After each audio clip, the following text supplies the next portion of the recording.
Welcome back to my YouTube channel, Besties. We are live on Tuesday, April 7th. I have officially received the police report for the GRAMA request that we submitted a couple of weeks ago. So first and foremost, I wanted to give a public disclosure that my video will include references to domestic violence. So trigger warning to those of you that maybe will be triggered by this. This video will likely not be suitable for all viewers and all ages. So just keep that in mind as you are watching the video. I also felt like it was important to share a resource for domestic violence victims. If you or anybody that you know is experiencing domestic violence, I have tagged the domestic violence hotline in the description of my video. If you would like to see the full report, I have posted it on my membership page for my $9.99 tier. If you would like to read along as we deep dive on this live, you can hit the link in my video description, or I'm going to also pin it to the chat, which will take you to my membership page. Okay, so welcome. I am streaming simultaneously on TikTok and YouTube. We had a little bit of a hiccup getting started. Also, I want to give a shout out to all of you that have been supporting my memberships to the form of paid memberships, super thanks, super lives. All of that has gone towards some of the fees incurred in obtaining these records. This has very much been a group topic. So I know a lot of you have been very, very antsy and just kind of want to dive into it. So it is, this is a public live. It will be available for replay for my members. Now, I'm a little bit overwhelmed. I'm going to be honest. I'm a bit overwhelmed. So I'm sorry, TikTok, you're going to see me hit pause for a minute because TikTok overwhelms me. So first and foremost, I'm trying to find the link to my memberships so I can pin it in the comments section for those of you that would like to support my YouTube memberships or that maybe want to join through the course of the live so that you can read along with the report. I will do my best to, share some screenshots in that with you guys, but it's different than being able to have it on your phone and follow along as I'm reading. So 1 second here. Sorry guys, I should have had this ready. All right, here we go. Copy link to join memberships. All right, so I've just pinned the link if you would like to join my memberships. Here we go. TikTok, I'm warning you now that I will be muting sporadically through the live, so I encourage you to head over to YouTube if you don't want to miss anything. Okay, so first, welcome. Now that we've gotten all the disclosures out of the way, the first thing I want to take you back to is Candace's version of events. Now, we've made a lot of speculations. We've made a lot of assumptions. The majority of them were right. So I just want to take you back to Candace's version of events before we dive into the actual police report. Hopefully by now you've watched part 1, which was yesterday, where I gave you guys history to the GRAMA request. So I did receive the report and I received her objection and what she sent in. And I'm I don't know. I have some mixed feelings and I have more questions. If anything, I have more questions. Then I think you guys are going to have more questions. A lot more questions. So let me check really quick. Yeah, I am live publicly. So those of you on TikTok, feel free to head over. Okay, so look, I have timestamped her video where she starts talking about the DV. Okay, and we're just gonna go through it together. I think it's an important refresher to give you guys. The reason we requested the police report is because she has such a history of lying that I began to question. I personally felt like her video did a lot of downplaying of domestic violence, a lot of justification, and personally, as somebody that has been a victim of domestic violence myself, I didn't appreciate the way that she downplayed it and pretty much took partial blame and said we were both part of the problem. She made it seem like her son wasn't anywhere near. So she very much downplayed this entire thing, and I had suspicions of it. Spoiler alert, I was right. But I want to take you back to her video and remind you guys of what she told us. Now, a lot of people have said, defended her with this video and said, she told us the real story. Right? And mind you, this video that you're seeing here was prompted by me exposing her lies in 2023. So a lot of people thought, well, okay, but she was sorry and she came forward and she told us the truth. I'm just going to tell you now that this video is filled with even more lies than she told before. She was better off not addressing it. So let me just play it. Story of why Fidel was deported from the United States. So what we're going to do is go through each of Fidel's charges. The first one happened when Fidel was 19 years old. It was not in the state of Utah, it was in another state, and it was a DUI. It was a misdemeanor DUI. Fidel pled guilty to it. He was deported. ¿Y cuánto tiempo tú es con el primero DUI en México? Solamente un día, la verdad. Al siguiente día me volví a regresar. So he didn't come down and visit his mom. He was left at the border and then immediately returned to the United States, of course, without proper documentation. So fast forward a little bit, Fidel moved to Utah and began working in Utah.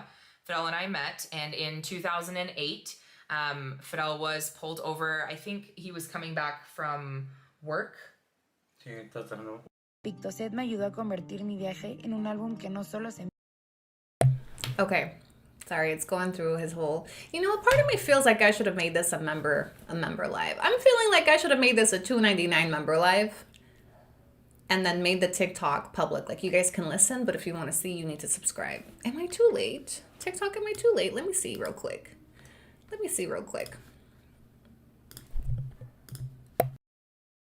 From work, and he was pulled over. He was charged with a couple different things.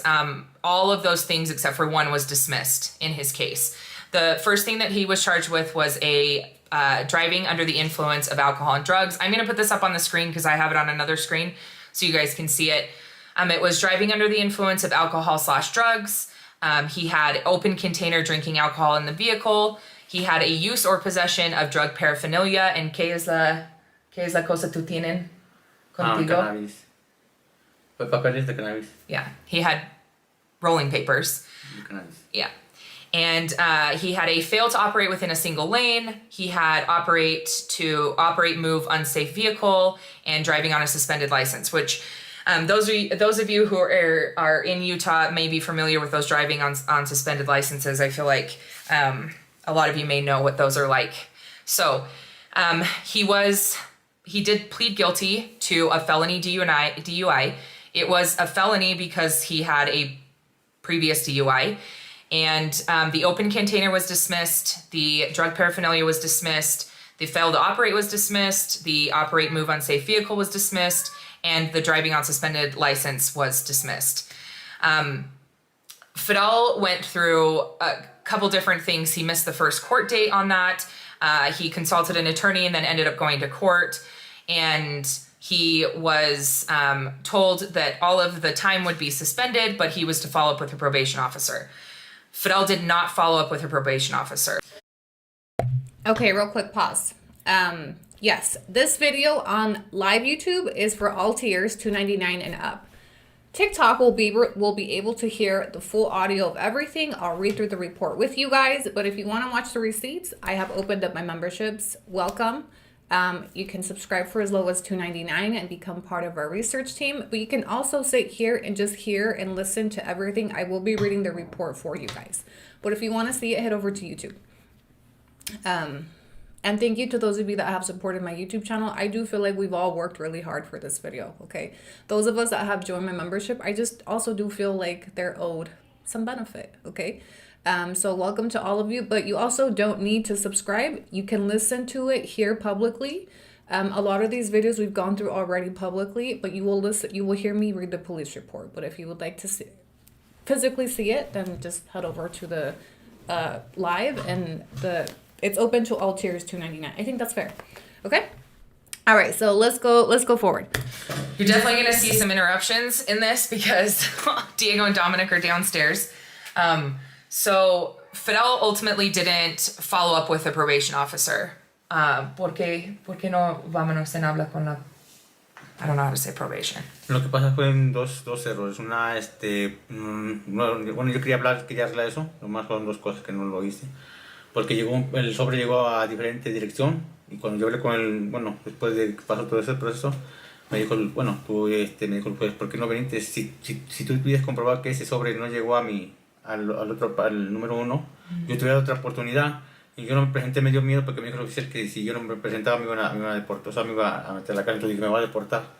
Y fue la razón que no me presenté, pero no, fue también un poco culpa mía por el sobre, que no fue a la dirección. So, he missed the first opportunity, right? And he also felt like he was going to get deported, so he didn't go. Fidel and I continued our relationship. We got pregnant and had Diego.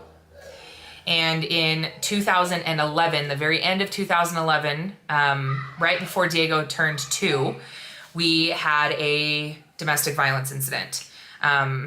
Okay, so right here is where she goes into the domestic violence incident, okay? I want you guys to pay close attention. Do you guys want to see? Look, let me show you. Let me give you some visual, okay? So we're rewatching her story time, okay? Pay close attention to this because this is going to be our segue into the police report. Let me scroll down to that so that I can tell you what those charges were. While we won't get into all of the details of the domestic violence, I will tell you that Fidel and I both had equal parts in that incident. Somebody write this down, please, okay? Take some notes. She said we had equal parts. Equal parts. But we were in Utah. So I'll leave that at that. Fidel was ultimately charged with 1 count of assault, Class B misdemeanor, and he was also charged with domestic violence in the presence of a child. I declined to press charges against Fidel. However, the state of Utah still reserves the right to, and they pursued those charges without a cooperating witness, which was me. I will tell you also that Diego was not in the room with us. In Utah, if a child is present in the residence, not present. I'm literally like pissed off now that I've read the police report. If you have read the police report, you need to understand why I'm reacting the way that I'm to this fucking story right now, okay? If you've read the police report, pay close attention to what she just said, and it just... Me da un coraje that she's downplaying it like this. In front of the fight or whatever's happening, they still make it domestic violence in the presence of a child. So they could be 3 stories down in the same residence and it's still in the presence of a child.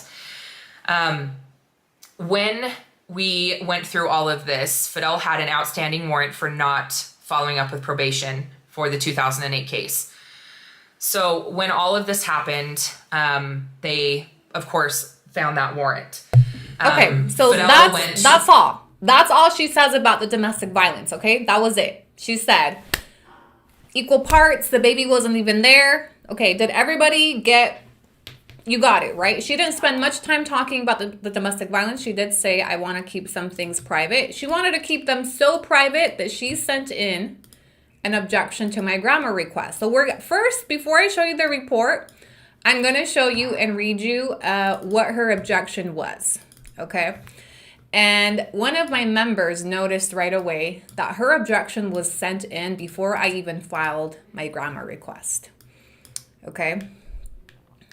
All right, so this is the email that she sent in to the prosecutor. She actually didn't even have the correct contact for the police records. She probably looked up the case based off of the receipts that I've shared. Oh, please don't do this to me. Unlock. Okay. Let me make it a little bit bigger. Hopefully some of you guys have the police report so you can kind of read along.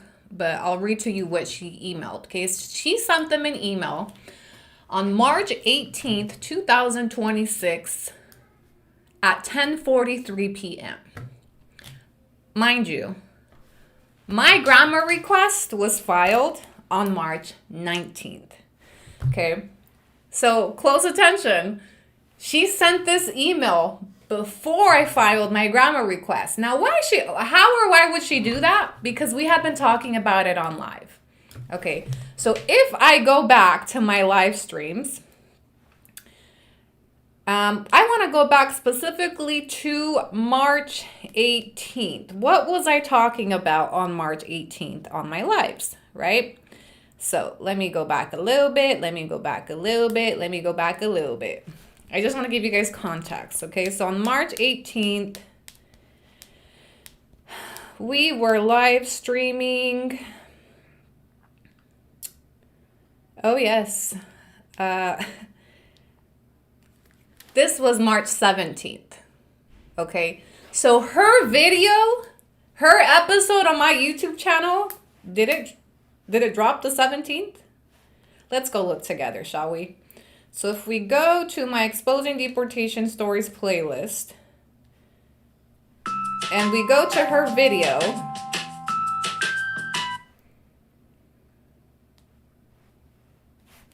I want to see, give me the, March 17th is when I posted her episode. Okay, March 17th. The next day, we did a live stream on it. So the first live stream on Who is La Güerita was a 4-hour live stream. And we must have talked about something in that live stream that had her running to try to object to this police report. Okay, so let's see. I need to see the dates for myself specifically. Milestones in her son's life. This is when we started kind of opening up the can of worms. Like, hold on, March 18th. So March 18th, I hosted my first live stream in follow-up of her episode on my Exposing Deportation Stories playlist, okay? At 10:43 p.m. that night, she sent an email to the prosecutor's office. If you're on my YouTube channel, you can see that this is the email she sent it to. The prosecutor's office at the justice court that oversees their case, okay?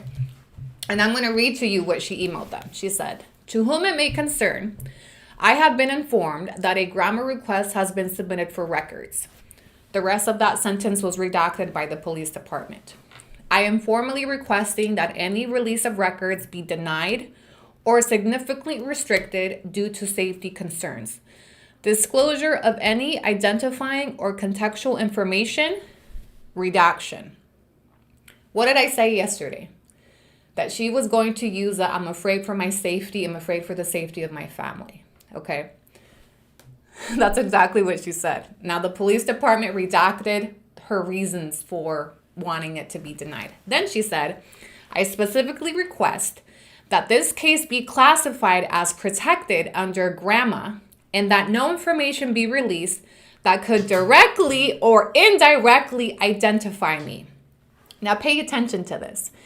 If this had been submitted by a third party, maybe an attorney, it wouldn't say, "I specifically request that no information be released that could directly or indirectly identify me." Candace, this identifies you. Okay, then she said, "Please treat this as an urgent safety matter and confirm that my objection has been received and considered prior to any release."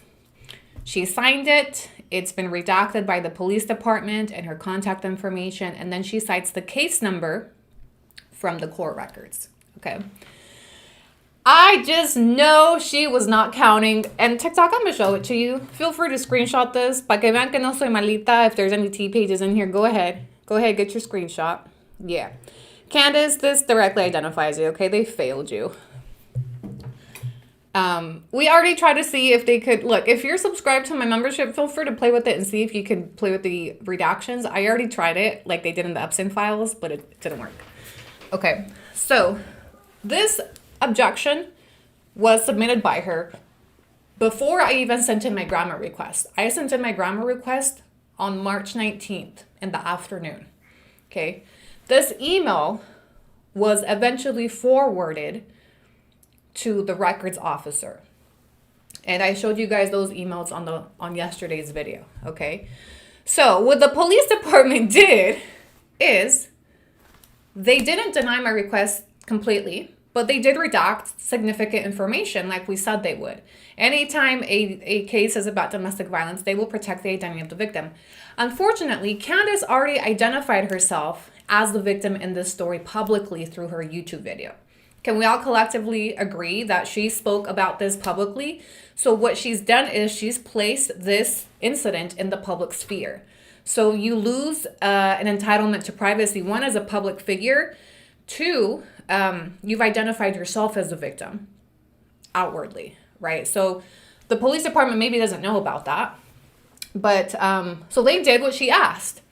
They redacted her information, which we didn't need to know. We didn't need to see her name on these reports because one, she identified herself as a victim. Two, who else would send in? We know fucking Fidel can't read or write English, right? So she was trying to get ahead of the ball game. And I'm so sorry for Candace. This has to be super embarrassing that this made it to my hands, right? But what happened is this email then becomes property of the government. And I submitted a request for this record as well because I was told by the police department that we have received an objection. We need 5 more days to process your request. Okay, sure. Here's a new GRAMA request. I want the objection that was sent in. They did that. They concealed her name, but it's obvious who sent it in because she specifically says, no information released that could directly or indirectly identify me. She didn't want this to be public, much less did she want the public to know. She was trying to object to these being made public. And when I read you the report, you're going to understand why.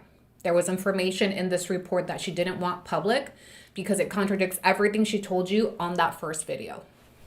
Okay, so let's get into the report. Release the Candace files. Now, I gave you guys a disclosure at the beginning of my video. This report does include graphic details of domestic violence and,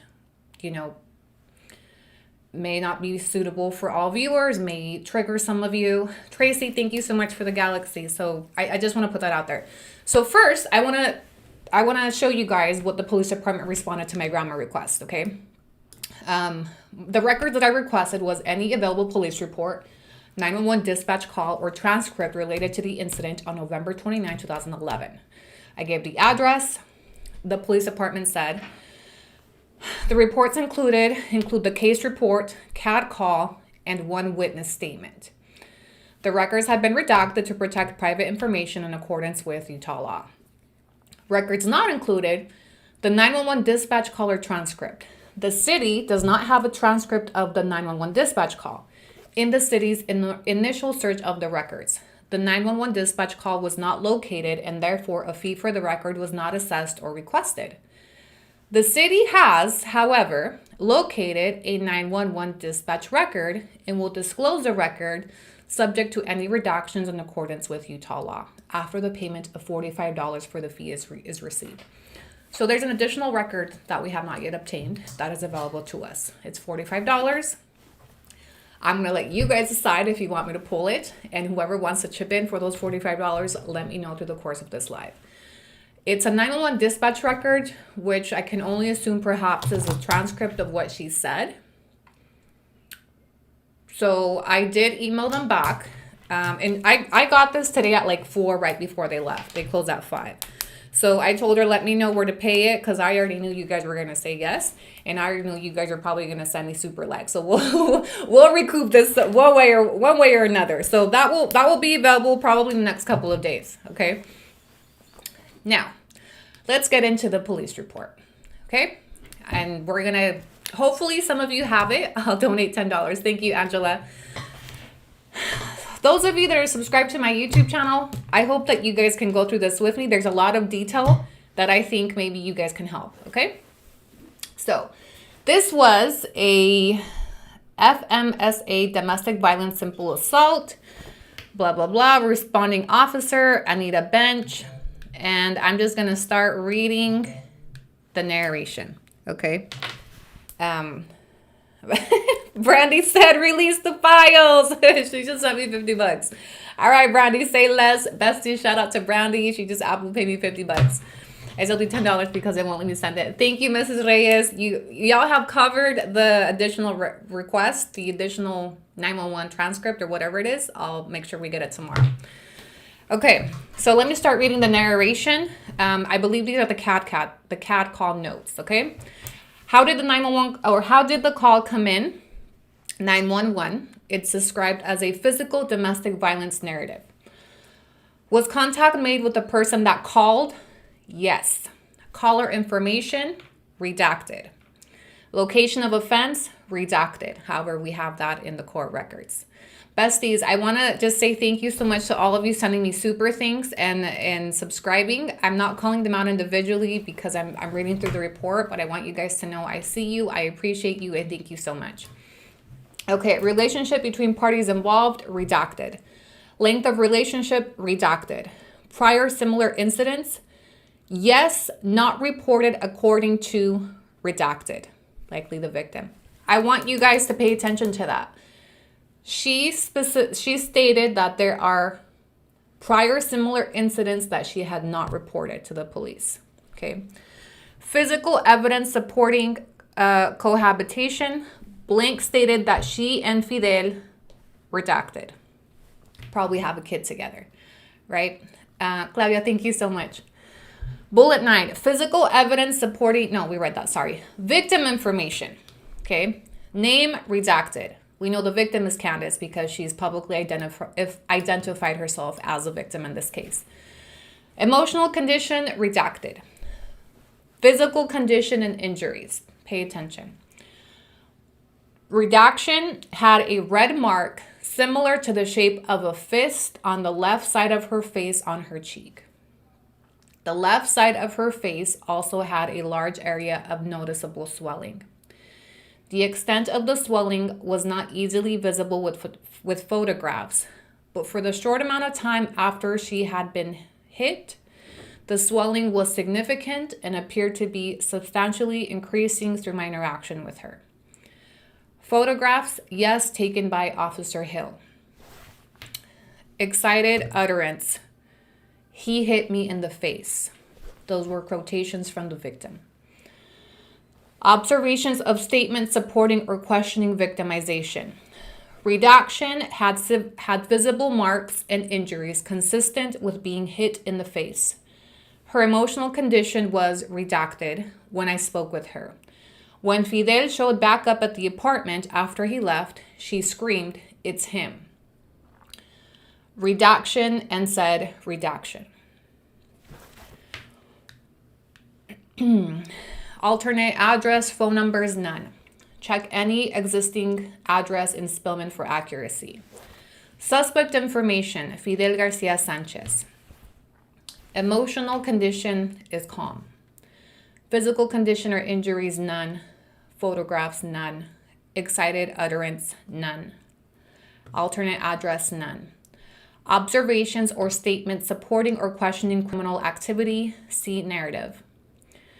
Arrest. Citation or custodial is custodial. This means they arrested him. Charges, Class A misdemeanor, domestic violence, simple assault. Class B misdemeanor, domestic violence, child present. Post Miranda statements, none. Child present. Name and age redacted. We know her child was about 2 years old. Location during the incident. Front seat of Fidel's truck. I'm going to say that again. In reference to the location of the child during the incident. Front seat of the suspect's vehicle. Her video, she said the baby wasn't even present. That she made it seem like in the state of Utah, if they're in the same house, let me stay reading. All right. Emotional condition of the child. Calm after I arrived. Physical condition, none. Photographs, none. Weapons involved, none. Threats made by victim or suspect, none. Alcohol or drugs involved. Fidel had been drinking alcohol. He had an odor of an alcoholic beverage coming from his breath. I did not know how much he drank because he did not speak English. Redaction said she had not been drinking and did not smell of any alcohol around her. Property damage, none. Protective order violation, no. Evidence collected, no. Does victim desire protective order? Redacted. Was victim assistance pamphlet and case number given to victim? Yes. Here goes a narration of what happened. This is a physical domestic violence report where the suspect, Fidel Garcia Sanchez, redaction by hitting her on the left side of her face with his closed fist in the presence of redaction. On 11/29/2011, I responded to redaction on a report of domestic violence occurring. When I arrived, the suspect, Fidel Garcia Sanchez, had already left the scene. I then spoke with the victim and complainant. Without realizing they forgot to redact that, they verified she called in. I spoke with the victim and complainant, redaction. And there's only one redaction of one name. Victim statements. When I knocked on the apartment door, redaction answered and was redaction and said, he hit me in the face. I noticed that redaction had a red mark on the left side of her face and there was little but minor swelling. It took me a few minutes of speaking with redaction to calm her down enough to be able to explain to me what happened. After she had calmed down, this is what she told me. Redaction told me that she and Fidel were redacted. There's about 2 sentences that have been redacted. And Fidel had come over to her apartment to pick up the child for the night, I'm assuming. Redaction said that there was no verbal or physical altercation when Fidel came to pick up redaction. Redaction said after Fidel picked up redaction, he then took redaction to his family's apartment, which is in the same complex, but on the north side of the parking lot next to redaction. Redaction said that she had a class to attend tonight in redaction, but her car would not start, so she called a friend of hers, Anthony Redaction, to come help her jumpstart the car. Redaction said Anthony arrived and started hooking her car up to try and jumpstart it. She said that shortly after Anthony was in the process of trying to jumpstart it, Fidel came speeding up in front of the apartment in front of her and Anthony's car and stopped in front of them with his red Ford F-150 truck. Remember that the police report states the child was in the front seat of the truck when this happened. Redaction said Redaction was in the front seat of the truck and was looking at them. So she told the officer her child was in the front seat and she was looking at what was happening, and he was looking at him. She said Fidel then got out of the truck and had what she said was a chain wrapped around his left hand while making a fist.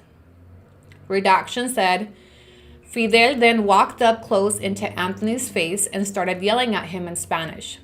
Redaction said she feared what Fidel was going to do to Anthony, so she ran over and put herself in between Anthony and Fidel. Redaction said Fidel never assaulted Anthony, nor did Anthony assault Fidel. She said after she put herself between them, Anthony immediately got into his vehicle and left the scene.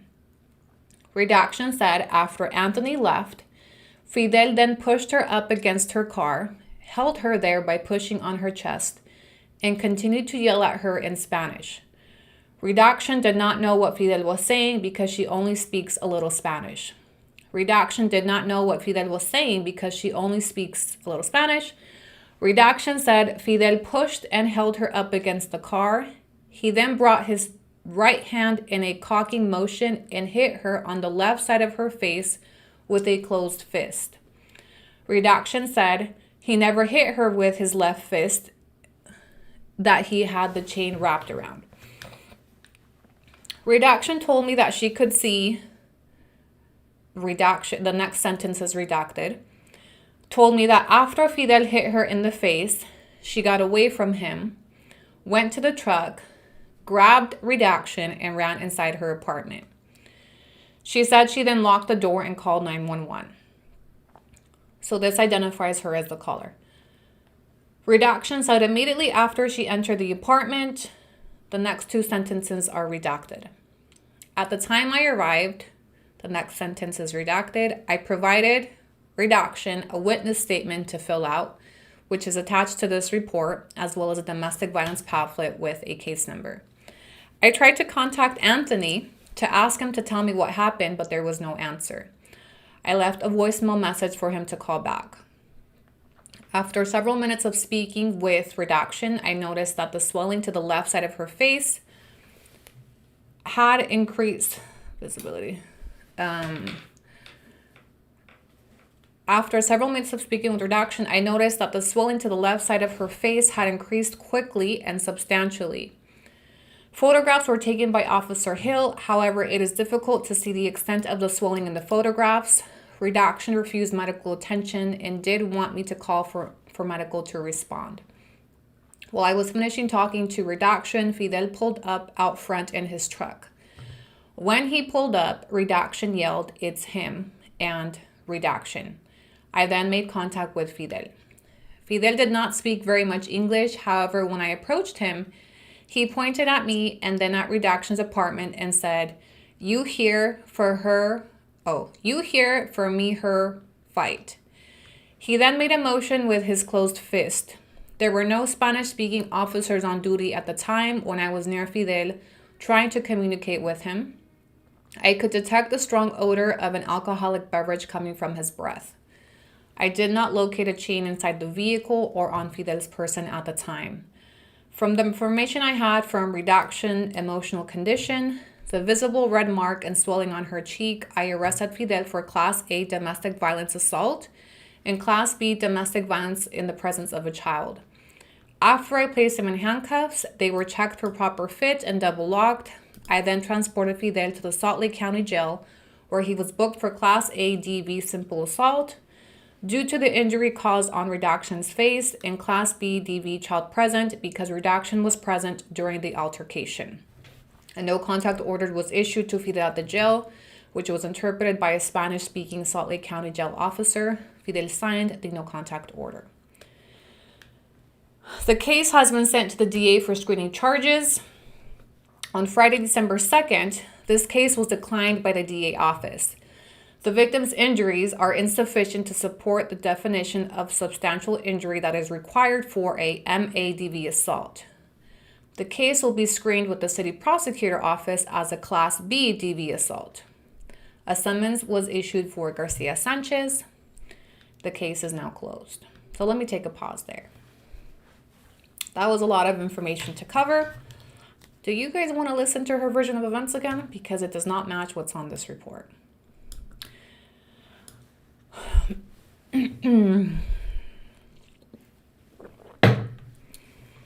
So he pled guilty and he was deported a month later.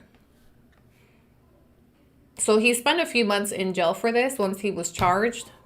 And we've gone through the case details prior, but he did a few months in jail and got deported. This is the first deportation that she never talks about. This was in 2012. Okay, so when she told us she was an uncooperating witness and the DA charged him because they're in the state of Utah and they made it seem worse than it was, the baby wasn't even there. The baby was in the front seat watching Fidel strike her across the face. She told us they had shared responsibility. So her video was a complete downplay of this incident. It was her trying to shield him from any accountability and make it seem like we were both part of it and they charged him just because we're in Utah. The baby wasn't even in the house. He was 3 stories away. Okay, this is why she didn't want it to get out. This is the root of why he was placed in deportation proceedings. Now, I'm not mad at her for reporting this to law enforcement, like as she should have. You know, if this is how things happen, the one thing that does stick out to me is that he didn't speak the language. So I feel like that language barrier, nobody ever got his side of the story. Nobody ever got his side of the story. The cops didn't get his side of the story. He pled guilty right away in court and was deported. So I do think it's interesting for her to say we were both equal parts, but that language barrier, nobody ever got his side of the story, which in my personal opinion, if he struck her across the face, as this report states, his side of the story is really irrelevant to me. Like, this man straight punched her in her face. So why are we protecting somebody? You know what I'm saying? Also, it's curious that the report also notes that this wasn't the first time, but she hadn't reported previous events. So he punched her in the face with a closed fist. How is that we had equal parts? When she was just trying to get to school, her friend was trying to jumpstart her. Fidel shows up drunk as fuck with their kid driving drunk with the kid in the truck, mind you. That wasn't mentioned enough in this report, but the police officer states the baby was in the front seat of his truck and he could smell alcohol on him. So on top of all this, he was driving drunk with your child. Crazy. Crazy, we're going to downplay that. Okay, so then we have the notes to the CAD call. So let me just try to read through this. Comp is res, came to instruct. Comp is res, ex-husband came to blink and struck comp across the face and I'd medical verbal also. Ex-husband. They weren't even married yet. Okay. They described the suspect, shaved, bald, blue shirt, blue jeans. Ex-husband no longer on scene, had chain wrapped around left hand, did not hit comp with chain, negative other weapons. Redaction, witness occurrence, the child. Comp on CB states ex-husband just drove in and out of complex. Then thinks ex-husband turned on side street that you take to State Street. So now I'm going to read you her witness statement, okay? On top of the police report, we get her witness statement, okay? So her witness statement, and she gave one, mind you. She said she was a non-cooperating witness, but not only did she give a witness statement, which mind you, they're not, like, you don't have to provide a witness statement. If you provide a witness statement, that's because you are a cooperating witness. So in her YouTube video, she told us, the state of Utah just charged him, although I was an uncooperating witness. Why did she tell you that? To make it seem like he was charged just because of the state of Utah. She also wanted him charged, or she wouldn't have written this witness statement. So this is her version of events on the witness statement. She states, Fidel came to pick up redaction. Redaction because I had to go to school. My friend Anthony came to my house to fix my car because it was not starting. When Anthony pulled up to my car and popped the hood, Fidel turned his truck around and came back over to my car. When he got out, he had a chain wrapped around his left hand. He came up and got in Anthony's face. At that point, I put myself in between them and Anthony got in his truck and left. Fidel then pushed me into my car and struck me in the face with the right fist. My son was in the truck and witnessed the whole thing. I got my son out of his truck and ran to my apartment. He left in his truck and I called 911. So in her witness statement, she emphasizes that her child witnessed what happened and he was there and she had to grab him and run. In her YouTube video, she told you, and I'm going to play her YouTube video after we've gone through the report again. Okay, so that's the last piece. So now, let's listen to her version of events again. Now that you've heard the report, tell me how differently her YouTube video hits.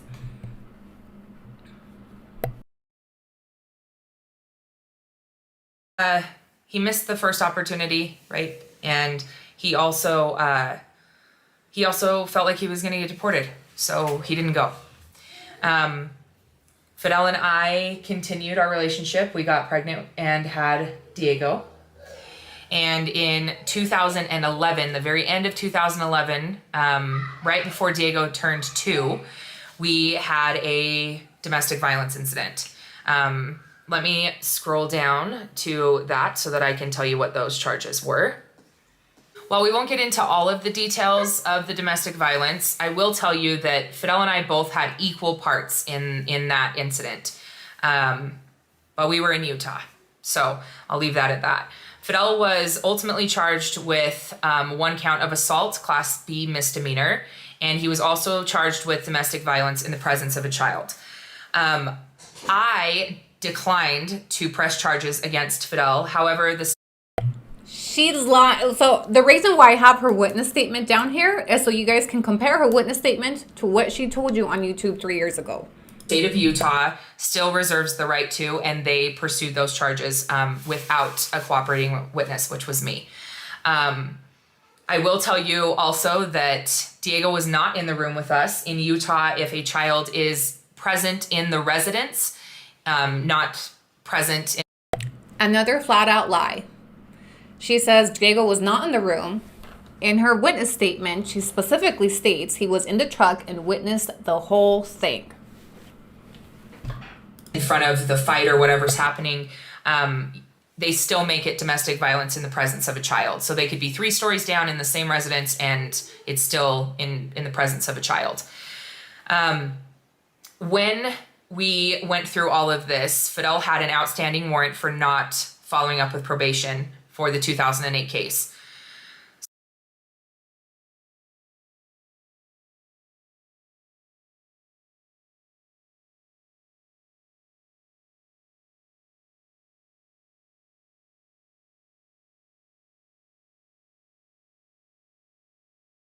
Sorry, I was muted. So again, that was a lie. When she says that he had a warrant for his arrest, she tries to make it seem like he was arrested for an outstanding warrant. The police report specifically states that he was arrested on scene for domestic violence and assault. Right? So her saying that, oh, he just had a warrant and that's why they took him, that's her way to downplay it. It's her way to downplay it and make it seem like it wasn't that big of a deal. They took him because he had a warrant. And I don't want to press charges. I was uncooperating, but they charged him just because they wanted to. The baby wasn't even there. It's all fucking lies. All of it. So when all of this happened, they, of course, found that warrant. Fidel went to court. Okay, so again, the police report has absolutely no mention of that warrant. None. No mention of the warrant. He was arrested because he assaulted her that day. And that is what placed him into deportation proceedings in 2012. That is why he was charged with re-entry as a previously removed alien in 2016 in order to serve a year. Okay. This is the root of Fidel's deportation story. This right here. So when we asked ourselves, why doesn't she ever talk about that first deportation? Is because she was behind it. She was behind it. And I'm not saying that's a bad thing. You know, she reported the abuse and the state of Utah was actively trying to protect her from her abuser, put him in jail and deported his ass. Okay. So she's came on here and tried to sell us this love story. And she said how the U.S. government and the immigration system has failed her and turned their backs on her family. The U.S. government was trying to protect her from her abuser. Okay. So her story is not one of victims of immigration. Okay, and I think that's what bothers me the most about her story, that she has tried to sell it like we were victims. He was picked up on his way to work, wrong place, wrong time, just here for no papers, when the real reason is the government, the USA, was actively trying to protect her from her abuser. And she's been able to curate her story to this love story across borders. This is the root of it. That's why he was deported once and twice. Because of that DV. That DV is what makes him an aggravated felon. He has violent charges against her and against their child. That hits a lot different than selling this story like my husband was a hard worker on his way to work. So when you guys tell me she already told us the story of why he got deported, did she? Did she actually tell you the story, or did she just get on here in 2023 and try to damage control with more lies? She's never been honest with her audience, ever. In 2023, she got on here trying to create damage control and she told you more lies. More lies, a second story. Mind you, she started the story with, somebody told a story inaccurately and we're here to tell it to you. You know what, let me start it. Let me remind you how this video started. Así es como llevo el control. Después, asigno. Desde México. Welcome back to our YouTube channel. Recently, someone told a story that wasn't theirs to tell, and they told it inaccurately. So I have a big problem with that. So she gets on here and tries to make me seem like a liar.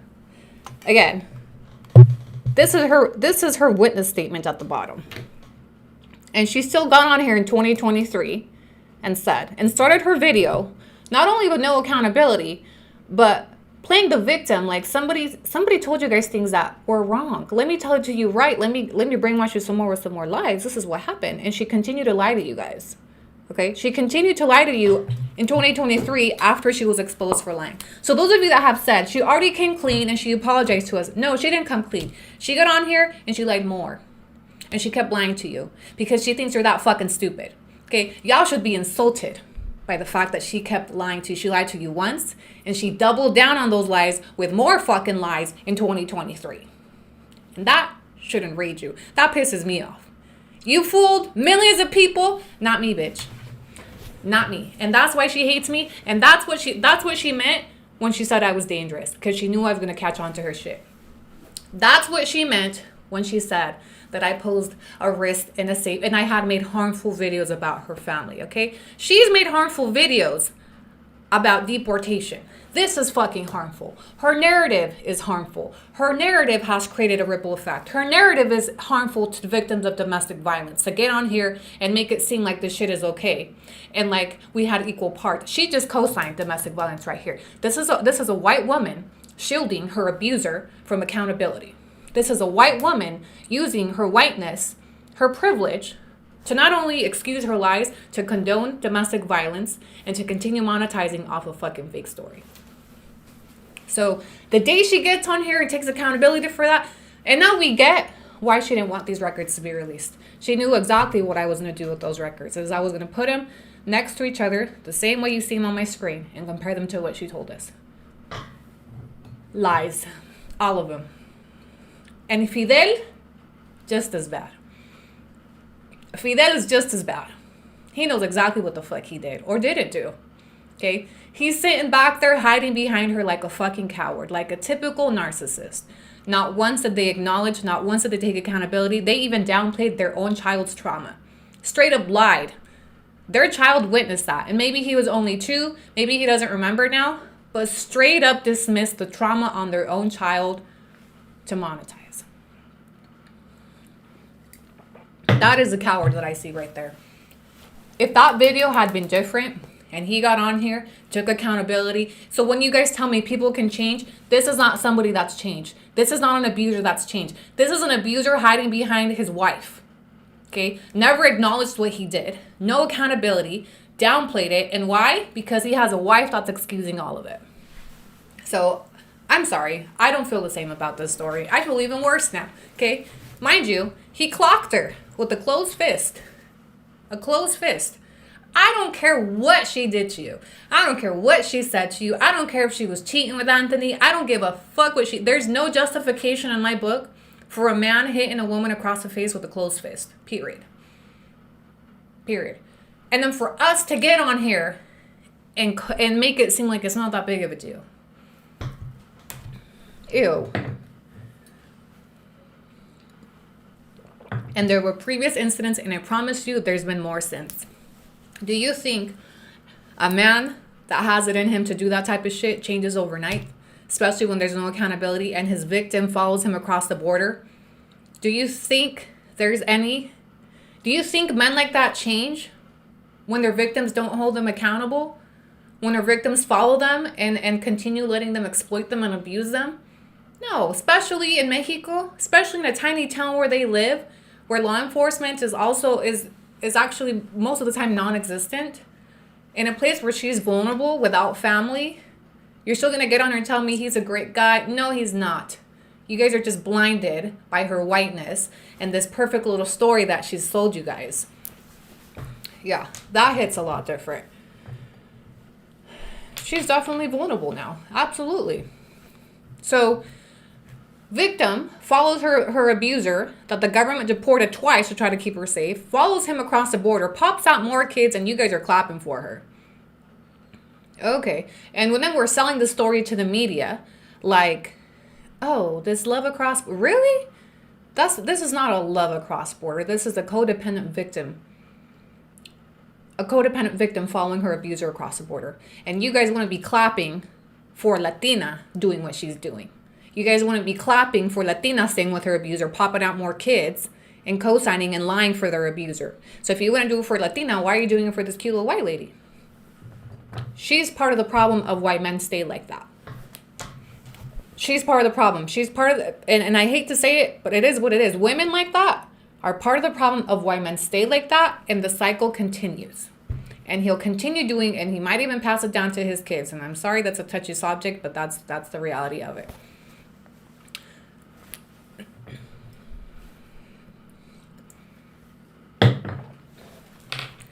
And one thing I find interesting, in 2011, it doesn't seem like they were together. Right? So now let's pick apart some details that have spurred more questions for me. One, this confirms that maybe she was enrolled in school in 2011.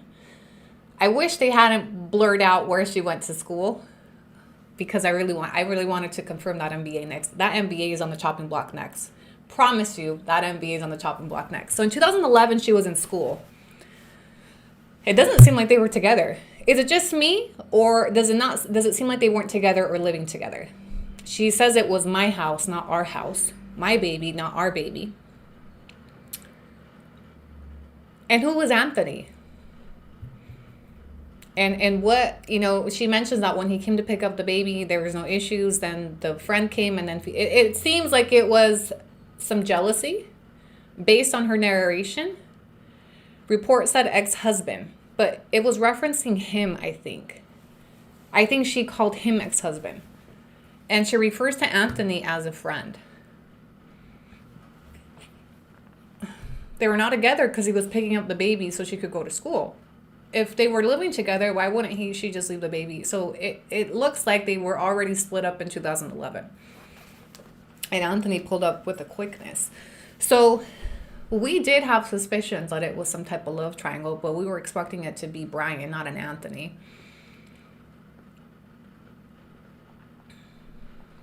And she had stated Fidel helped her get through school. Well, maybe he was watching the baby so she could go,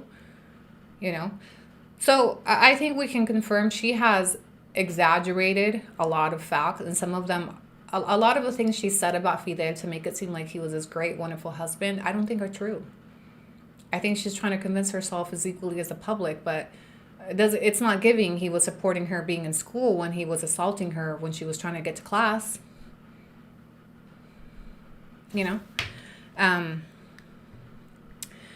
Yeah, and there's no witness statement from Anthony.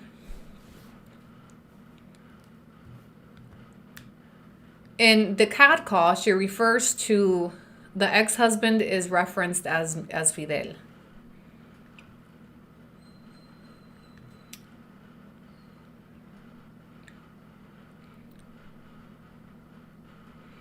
Can we ask for the records again this time without them being redacted?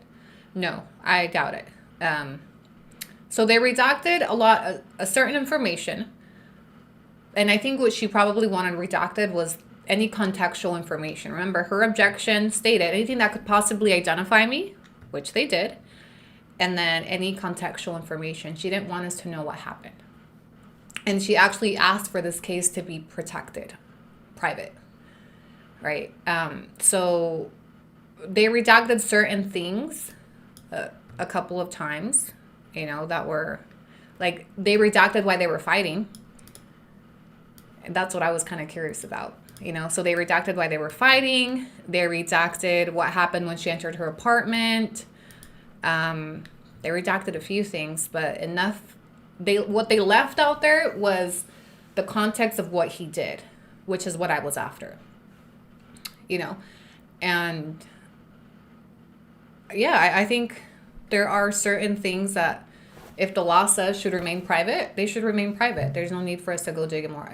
Are we curious about those redactions? Absolutely. But it gives us enough information and context to know that she lied and what actually happened and how bad it was, and that the child was there and that it wasn't what she said on her YouTube video. National database will provide where MBA was obtained. Right, but we need a school. We need to know the name of the school to provide verification. And yeah, completely ignore. This report doesn't even mention or put two and two together that the child was in the vehicle that he was driving while he was drinking. Everybody skipped past that part, that there should have been a child endangerment in there, because the child was in the front of the truck. He had been drinking, and he pulled up all crazy with the baby. Crazy. Like, that alone, hello? So he should have gotten a lot. He should have gotten a DUI. He should have gotten a couple of things. You know, he got off with just a couple of charges, but what colleges are near her apartment? Hey, that's a good question. We have a clue, right? So she was living in South Salt Lake and attending school. Huh. I didn't know she was in school in 2011. So this police report does give us additional clues as we search for the MBA. And that is the next thing that I believe she is lying about. I don't think she has an MBA. So we'll need to search for colleges nearby South Salt Lake. Anthony from school. No car seat mentioned. Yeah. Where was the baby when he went inside the house? So Fidel came to pick up the baby. He picks up the baby, there's no issue, and he takes the baby to, she says, his family's house that lived in the same complex. Then as she's trying to get to school, instead of calling Fidel, and this is how you know they were together, her car wouldn't start. She didn't call Fidel for help that was in the same complex. She called another friend. That friend arrives to help her with her car. Fidel comes back with the baby in the truck and then goes crazy. Right? So there's a few clues here that they weren't together, because why wouldn't you just call him to come help you with the truck? You know what I'm saying? She called a friend from I don't know where, and then Fidel got back all mad with the baby. And why wouldn't he leave the baby at the family's house if he wanted to come pull up on her, unless he was just out there watching? I don't know if I can know. That would be just for her bachelor's. Right, but maybe she went to the same school for her master. Who knows? This happened in South Salt Lake. Yeah. Right? Fidel was a known mechanic. Exactly. He fixed everybody else's cars. So I just find it so interesting that they how the fuck did they communicate? She mentions how he got in her face and said a bunch of stuff, but she couldn't understand because she didn't speak Spanish. How the fuck y'all had a whole baby, y'all were co-parenting, and y'all didn't speak each other's language? That is crazy to me. How old was she? So this is in 2011. She was born in 89, so she was about 23. Yeah. That's why Diego was still in the car. Maybe he never went anywhere. Maybe he just was loitering in the parking lot. Yeah. Google Translate. Fidel no sabe inglés. In 2011, he couldn't even communicate with the police officers. And that's something I find really intriguing, that nobody ever got his side of the story. You know, how, like, what was going on with Fidel. So, Duolingo should sponsor her. I think they did. Or Inglés y Barrera or some shit. Maybe he did something to her. Who knows? He was definitely on some shit, drinking, irresponsible. Like, I'm not saying you gotta be perfect, right? They were in their 20s or 30s or whatever the fuck, but the issue we have is not that this happened. Personally, for me, it's the lying. And the doubling down. I want to ask you guys as an audience, how do you feel now about this video? A lot of people kept, for the last couple of years, a lot of people have defended her. She told us his story. She told us the real reason. How do you feel now? Did she? But she has a right to keep everything's private. Then why did she make specific statements that were lies? She could have just said we had a DV accident in 2011. No need to go into detail. No need to make statements that weren't true, right? If we want to say, yeah, she had a right to keep things private, okay, I'm with you there. She could have just came out and said there was a DV incident. But the specific statements made that were lies are the problems that I have. The baby wasn't there. I was an uncooperating witness.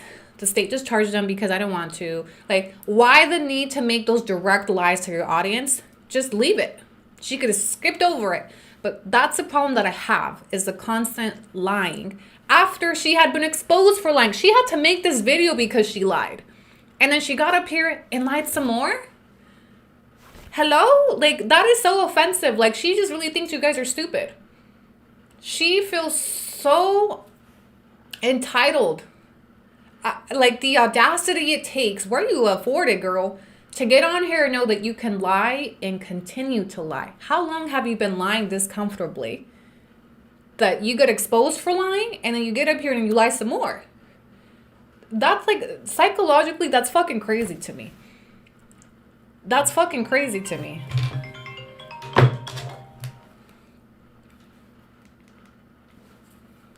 Bueno. Sí, buenas tardes. Es una barbería. Sí. Gracias. Bye.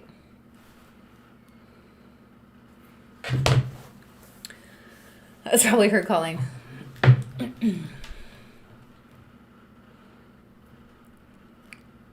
I gotta pee, you guys.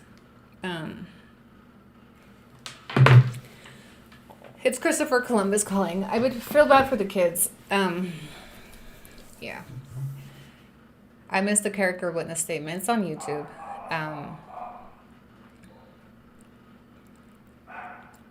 Yeah, the white privilege in her. It's offensive to insult the intelligence of well, that's exactly what she's doing with this. That's how I view my personal take on this. When she got caught up for lying in 2023, her only concern was damage control. So this video wasn't accountability. It wasn't coming forward and finally, like, even then I was like, to me, it rubbed me the wrong way because I'm like, okay, she wants to come out now because she got caught, but whatever. People gave her so much grace for this video. So much fucking grace that she came and she told us, and you know, it wasn't your story to tell type shit, but she came and just told you more fucking lies. Straight up lies. You know, so there should be no credit for this video. This video only stings her more now, which is why she didn't want the report to be released. Now we know why she objected. She knew this was going to happen. She knew her lies were unraveling. I just can't imagine what it's like to be her right now. Like, she was so confident in this. Mind you, she sold this story to the media multiple times. How many interviews has she done about this story? To the media. And even in 2023, I just felt like nobody understood me when I was like, y'all don't see anything wrong that this woman lied in front of national news? The way she, and back then, it was just calling her out for lying that he had no criminal record. This woman has taken interviews with national news stations and confidently sold her story knowing this is what was behind it. Talking about deportation this, deportation that, when she's part of the reason why he got deported in 2012. She's the root of his deportation in 2012, and that deportation links to the 2016, including the time he served for re-entry. So how the fuck are you on here selling a sob story of how hard it was for you? All those videos must hit different now. Go back to her channel now and watch her video, especially in the beginning of la la la. You think you can hurt me? The U.S. government la la la took everything from me type shit. When the whole time this is what was under the deportation.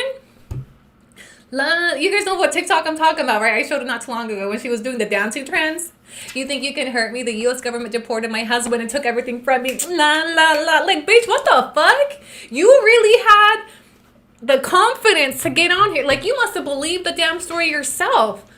Talking about in 2016, our world fell apart. Bitch, in 2012, it fell apart for Fidel. Now ask yourself why she doesn't talk about 2012. Right? Because she was the reason behind 2012. She's the reason he got deported in 2012. And I say that lightly, right? Because I support her calling the cops. He deserved to be deported. He deserved to go to jail if this happened, the way she said. However, I will also say that she is a habitual liar. So I also question her credibility. But as me trying to show solidarity to a victim of domestic violence, I'm going to take her word for it and say that this is true. But I have some reservations. I question her witness statement as well because she has lied so much. So when it was convenient for her, when she was mad, she said he did all these things. When she got on YouTube, she said he didn't do them. So who do we believe?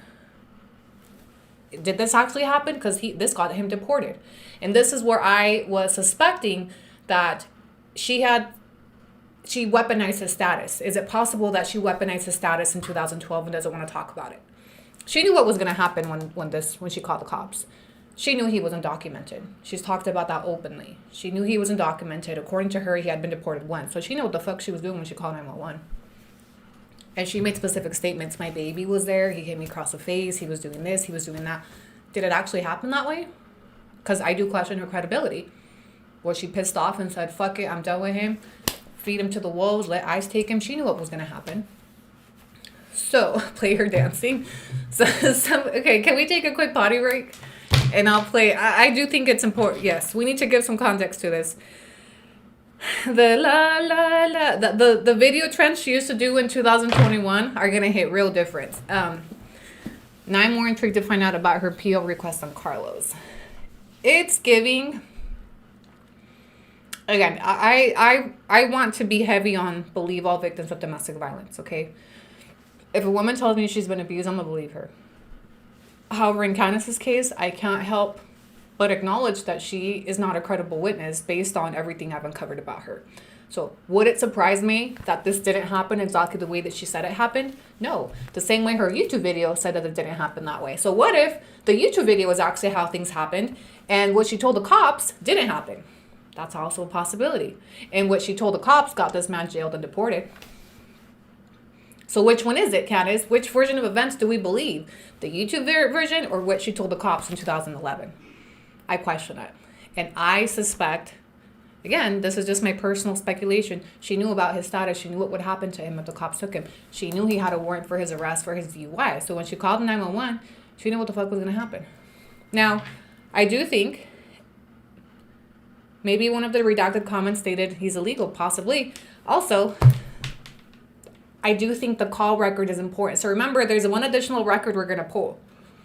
The police department mentioned there is a 911 dispatch record.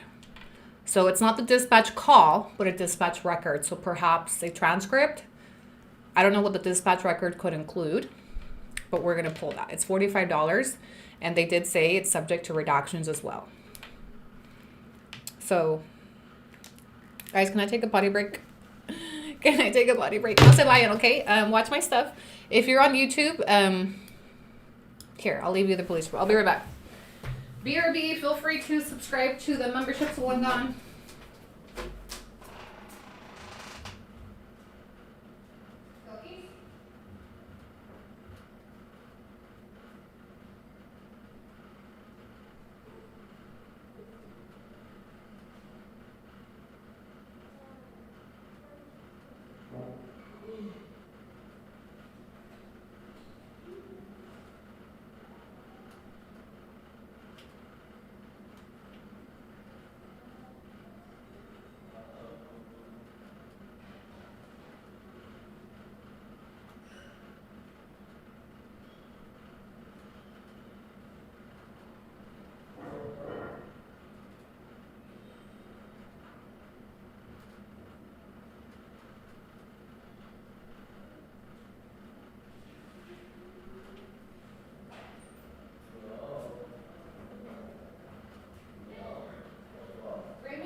That was the fastest pee ever. Here's my lotion. What will we learn in class today? Don't go back to your abusers and only people under the influence of your career. No. What her story teaches you is that it's okay to get back with your abuser and romanticize it, and you can run away to Mexico and live happily ever after. And that's the problem that I have with her story. Her story romanticizes staying with your abuser. Personal opinion. Okay? Come in. Cookies? It's cold in here. Cookies, acompáñame, cookies. Hágalo.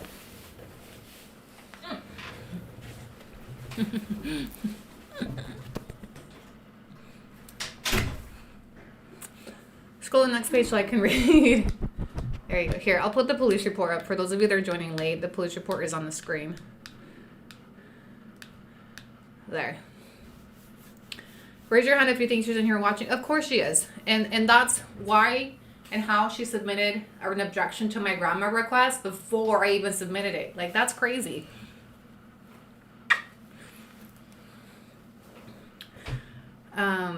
I'm sure she's in here. I'm sure she's in here. I'm sure she's been keeping up with all of this behind the scenes because she was probably really scared for all this to come out, you know? She knew exactly what was gonna happen when I'm like, okay, okay.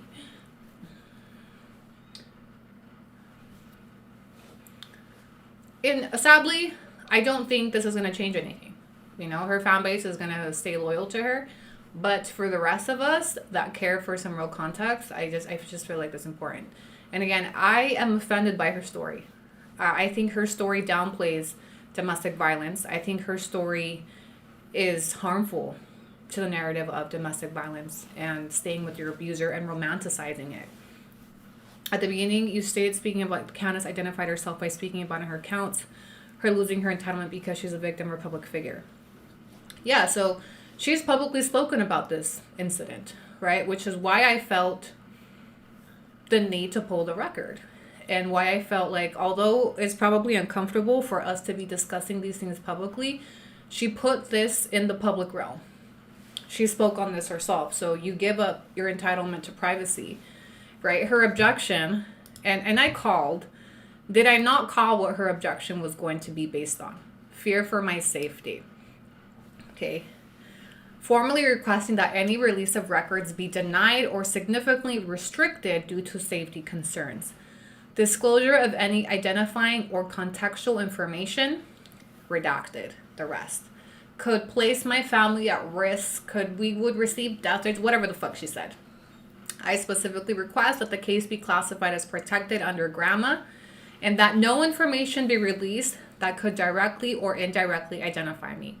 Victims of domestic violence do have privacy laws that protect them when it comes to public dissemination of the cases, right? So it's obvious who submitted this request, although her name is redacted. Do we think it's not going to be Fidel because they didn't redact Fidel's name? They redacted the victims, right? Who else would be an interested party to be able to send and say that it's urgent? And again, she didn't even have the right contact information. And I just think it's so interesting that she sent this in before I even filed my request. Like, damn, bitch, she was trying to get ahead of the ball game. And now look, the fact that her objection is now public makes it even worse. Like, all she did was buy herself 5 more days, right? And I believe that they were going to redact the report anyway. It's customary when there's domestic violence and there's minors involved. I'm just a little bit embarrassed for her at the lengths she's gone to try to conceal the truth. This objection wasn't made on the grounds of safety, but I want you to pay attention how she always uses safety of my family as a crutch. Always. It never fails. During her fallout with me, it's always about safety. That's a typical white woman move. I'm afraid for my safety every fucking time. You weren't afraid for your safety when you got on here lying. You weren't afraid for your safety when you followed your abuser across the border. You weren't afraid for your safety in a lot of situations where you should have been afraid for your safety, but she uses that as like, oh, okay, right? Like a blanket over a lot of things. The safety of my family. The safety of her family is something she hides behind.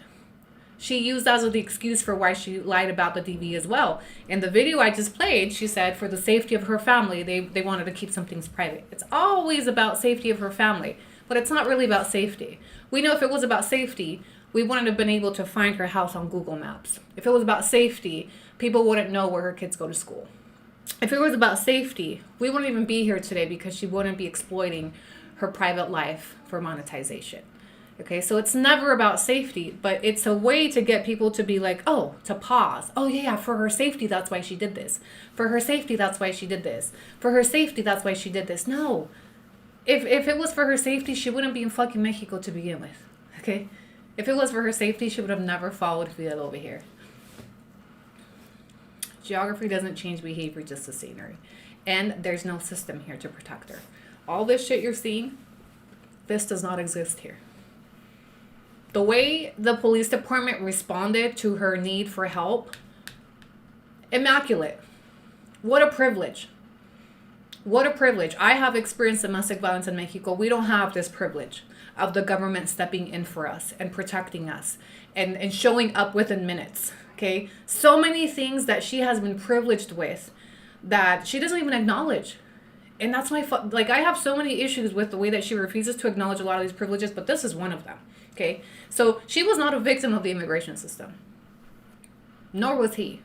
In fact, the government did what they were supposed to do in this story. Twice.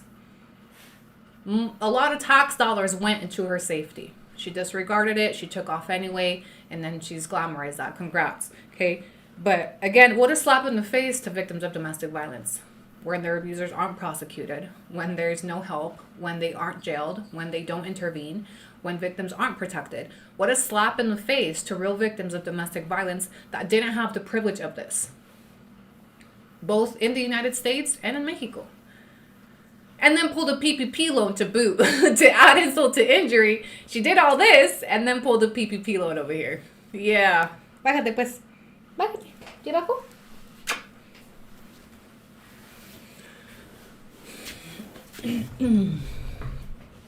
Can she sue for defamation Mexico? Defamation is not a crime here. It is a civil case. And she can if what I'm sharing is not true. And she'd have to prove that, one, what I shared is not true, and two, it caused her financial damage or harm. And in fact, I would bet to say that my series has given her views. My question is, why follow him? Why lie about it? Because it wouldn't sell the same. So let's go back and watch some of her earlier videos.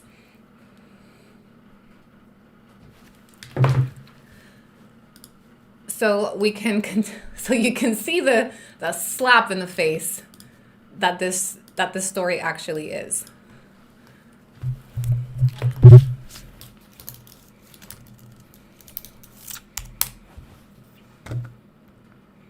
Kanye has been banned from the UK. That was so random, Bestie. Okay.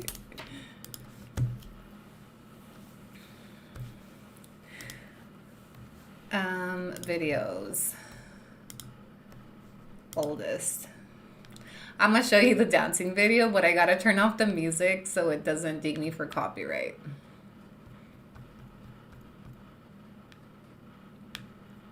There was one that, one second. La difamación justifica entonces. En el estado de Jalisco no es delito penal, ni en Nayarit. Sería un caso civil. Come on, give me what I need. Give me what I need. I don't know if I have it somewhere in my phone, but I'd have to scroll down quite a bit. Some of you have already seen it.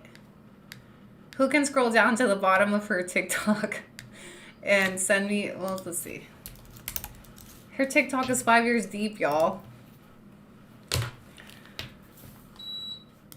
Defamation for telling the truth. I mean, good luck, Candace. This isn't the States. Okay, you're not going to see the system respond the way they did in South Salt Lake. Good luck.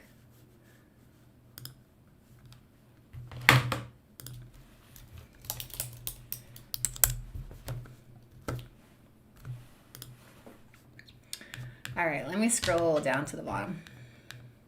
Isn't it funny how this would have never came out if she wasn't a malicious person? Isn't it funny how this would have never came out if she wouldn't have started fucking with me again last year? Isn't it funny how this would have never came out if she would have actually stayed the fuck away from me? Isn't it funny how this would have never came out if she actually viewed me like a dangerous person and didn't try to get herself intertwined in everything and everybody that I was in or doing or working with? Isn't that funny that if she would have just minded her fucking business last year, we wouldn't be here? We would have never gotten that police report. Isn't it funny how if she would have actually just not wanted anything to do with me, we wouldn't be here? She knew exactly what she was fucking with, what she was doing when she kept trying to reach out and meddle and do all these things behind the scenes. She knew exactly where this was headed. I gave her a warning, and I gave everybody a warning in 2023 how I move. So this is no, like, again, it shouldn't be no surprise, but I finally had enough that I said, okay, you know what? If y'all want to say if she wants to act like I'm so dangerous, let me show her what type of danger I actually pose. And this is it. It's not a threat to her safety or her family. It's a threat to her storyline that she's been lying about confidently for years. She's lied to you guys. She's lied to law enforcement. She's lied to the fucking courts. She's lied over and over. She lies even when she gets caught for lying. That's what she meant when she said I'm dangerous. And yes, absolutely. An educated woman is dangerous. Yeah. Because I'm the one person out of millions of people that follow her that clocked her for her shit. She fooled all of you except for me. Except for me. And I called it from the very beginning. From the moment I saw her story, I knew there was something off there, but never cared to look into it. Okay? Never cared, but I knew something was off. But I'm the one person she wasn't successful in fooling. And unfortunately for her, I have a platform. Unfortunately for her, people watch my shit. If I was anybody else, nobody would have listened. And maybe I wasn't the first one. Maybe I wasn't the only one that questioned her shit, but the only one with a sizable audience to show what actually happened and have people watch.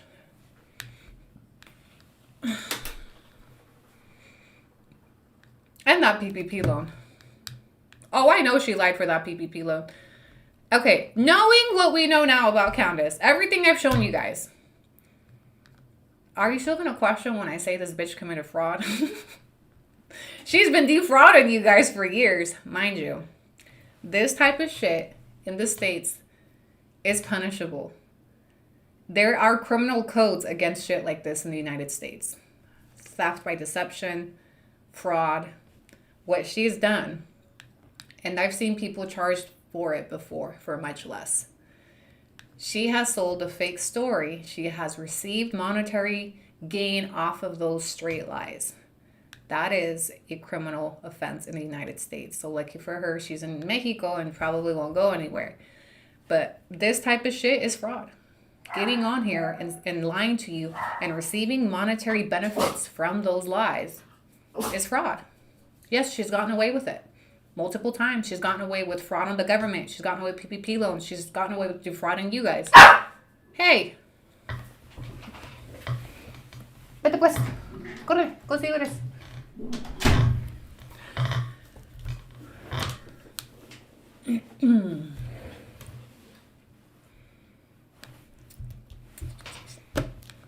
I'm trying to get to that. I'm trying to get to the bottom of her channel. She's morally the bitch is a liar. Okay, I'm sorry. It's crazy to, like, I've known this, but to see the receipts next to each other as she's telling that story with her witness statement right beneath the video kind of hit a little bit different for me. To see the way she doubled down on her lies with more lies, crazy to me. Like, that was bold of you, bitch. That was bold as fuck of you. And to continue hanging on to those lies years later. You was brave, but you know why she's comfortable? Because how fast y'all forgave her for lying the first time. In 2023, when she admitted to lying to you guys, nobody held her accountable and you forgave her like that. You made her comfortable to continue lying to you. You made her comfortable with continuing to do this type of shit behind the scenes. You guys are the problem.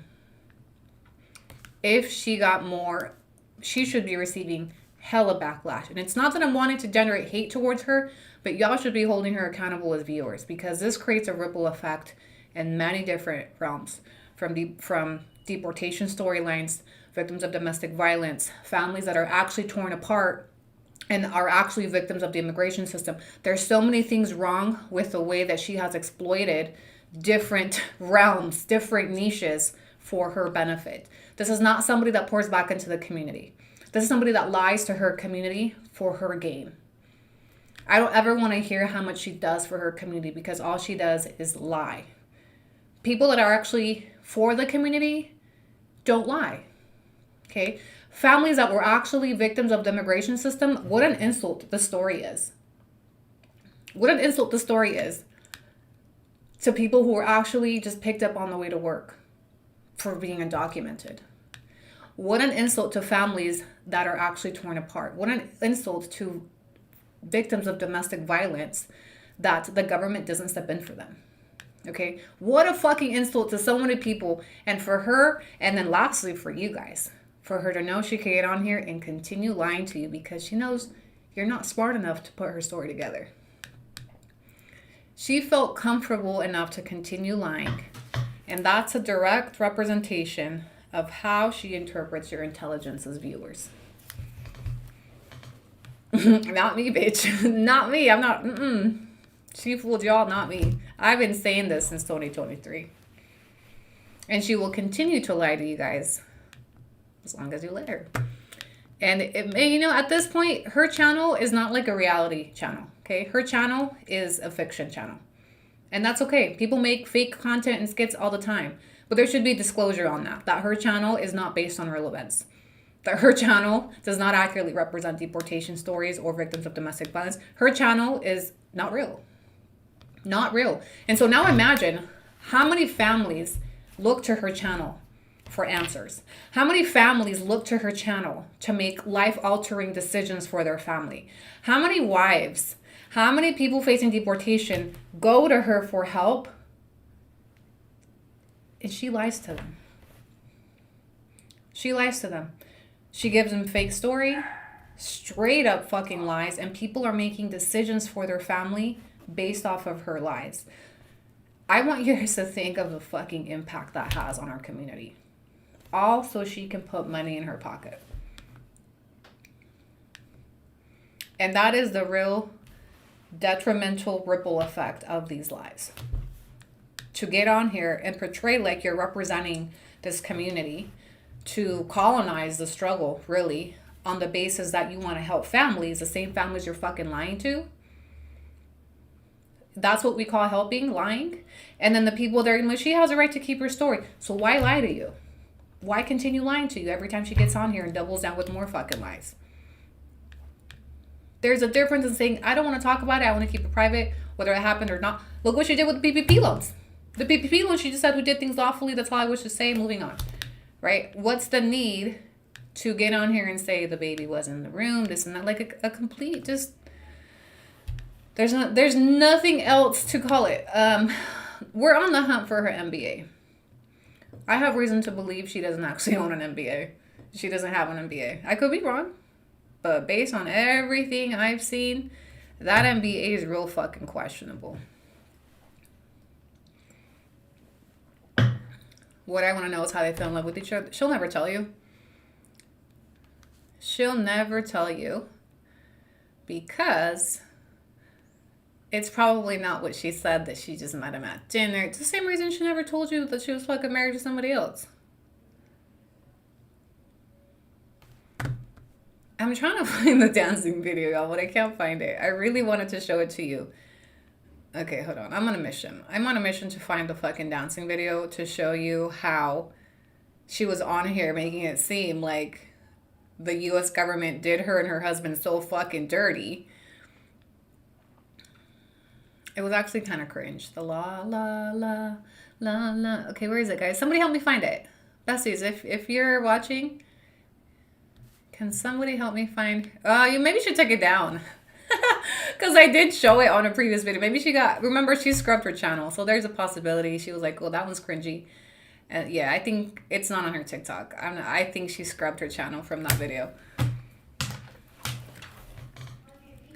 If you lie once, she's lied multiple times. Look, now, Candace, now I really feel like I need to find that video because you scrubbed it from your channel. I just can't remember. I'm pretty sure I screen recorded it. Let me look at videos. I saw it yesterday. Did you? Albums. I know, I swear I screen recorded because I'm like, oh yeah, this is cringy. Hold on. Early on.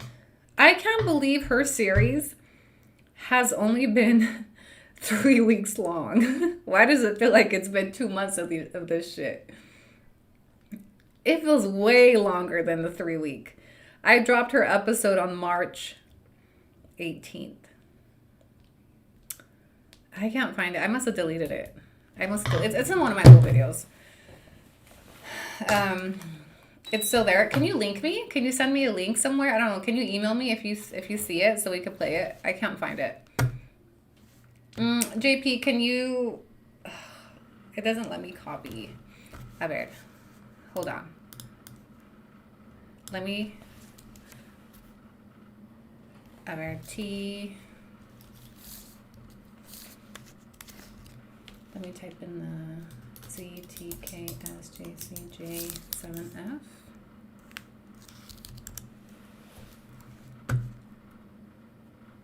I found it, thank you. Okay, no, it doesn't want you to log in. I don't want to log in. Here we go. Okay, this was posted in, I don't know fucking what year. 2021. And I'm just going to read the caption. I don't want to play the sound because I don't want to get copyrighted. Okay, so her caption says, "Think you can hurt me. The United States deported my husband. So I moved to a small town in Mexico with nothing and started over, and it's the best decision that I've made." Like I'm not there to think about.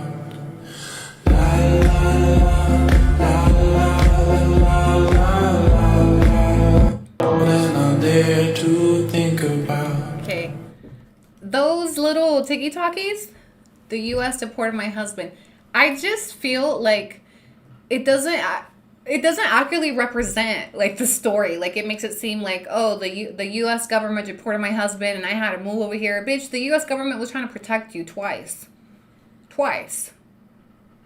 That hits a whole lot different than those captions. And that's how her story was narrated for a while. Like how hard it was and how the U.S. government did this to her and her husband and her family.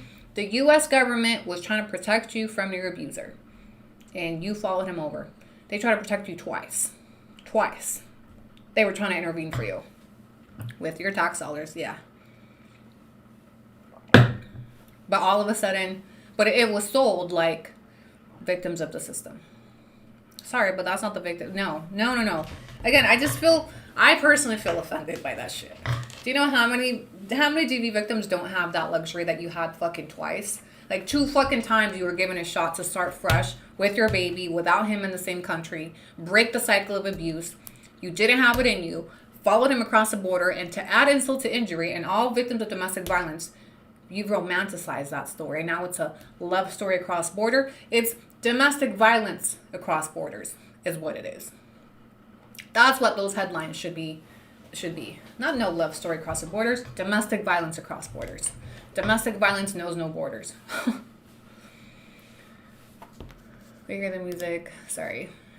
And had 2 more children with him. And we're going to romanticize that. We're going to say, oh, everything to keep their family together. Is it really to keep her family together or to stay with her abuser now? She's been glorified for keeping her family together. What you've been doing is just actually a victim of domestic violence following her husband across the border. There is nothing to clap about that. There is nothing to... Because again, would we do that if she wasn't blonde with white skin? Because remember that the hate campaign that she joined was because I got back with my baby daddy that had a hand in my deportation. And how much fucking hate did I get for taking him back? And mind you, he followed me across the border too. Nobody romanticized me getting back with him.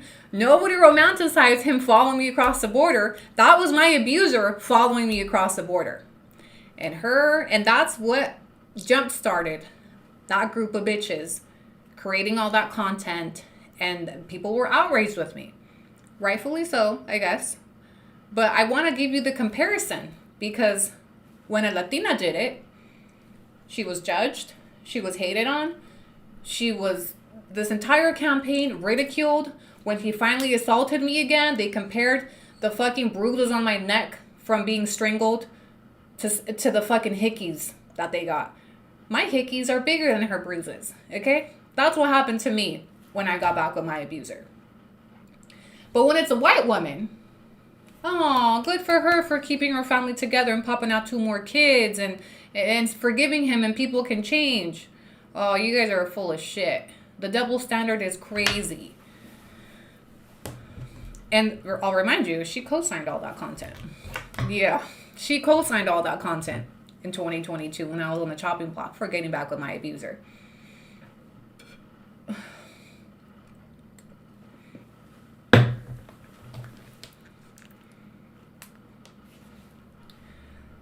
crazy. The proposal story that never fucking happened because he was in jail. So she told us that he proposed to her after this domestic violence incident. Yeah, she told us that the proposal happened in February when he was in jail pleading guilty to this. Yeah. Do you remember the proposal story? I messaged you her potential school info. Bestie, can you email it to me, please? AnnieGRCX@gmail.com. I don't get messages. They go to my spam. I'm interested to look up her MBA. Candelaria video. Oh, thank you, Vanessa. That video is cringe. Yeah. He didn't propose to her. He told her if he wanted to help her get out of prison and jail, he needed papers. Okay. So then an elaborate story of him proposing on a Valentine's Day and he was in jail, pleading guilty to assault, bitch. Her family also enabled her, all of that. When that girl saw her smoking a cigarette, it was during the hate campaign, yes. So she had some FaceTime calls with a member of that of that chat, and she told me that she was smoking on that FaceTime call. So she's a smoker, right? She'll never tell you that either, though. She's not going to tell you she's a smoker because then it wouldn't go with her clean, aesthetic, little blonde girl with bows in her hair. Fucking chronic smoker, probably going through 2 packs a day at this point. Are you trying looking for her name in the Registro Nacional de Profesiones? Nah, I don't think she has that MBA. So, in her character letters for Fidel, she specifically stated what type of degree she had. So when I pull her degrees, if they exist, the same way that I matched up her video to the records, I'm going to match up her degrees to what she told a federal judge in his sentencing case. And if I'm able to prove that she lied to the judge, I'm done. Like, how much more do I need to prove to show you what level of liar this is? If she lied to the judge, she'll lie to anybody. My email is ANNIGRCX@gmail.com. So we've done some extensive research for that MBA that she'd always fucking mentions. I suspect it doesn't exist. I don't think she has an MBA. Could be wrong. Let's confirm it. If she had an MBA, wouldn't she be in favor of us confirming it? But she's never mentioned where she's graduated from. She got Fidel deported and followed him because her family was disowning her at the time and she didn't tell her. It is a fair statement to say she got him deported in 2012. Yes, she did. Which is why she never talks about it. Which is why her storyline always starts in 2016. Because in 2016, he was just on his way to work and got picked up. She never wanted people to know that she was behind his first deportation in 2012. And I've been speculating on that since the beginning. One of the biggest questions I had is, why doesn't she talk about the 2012 deportation?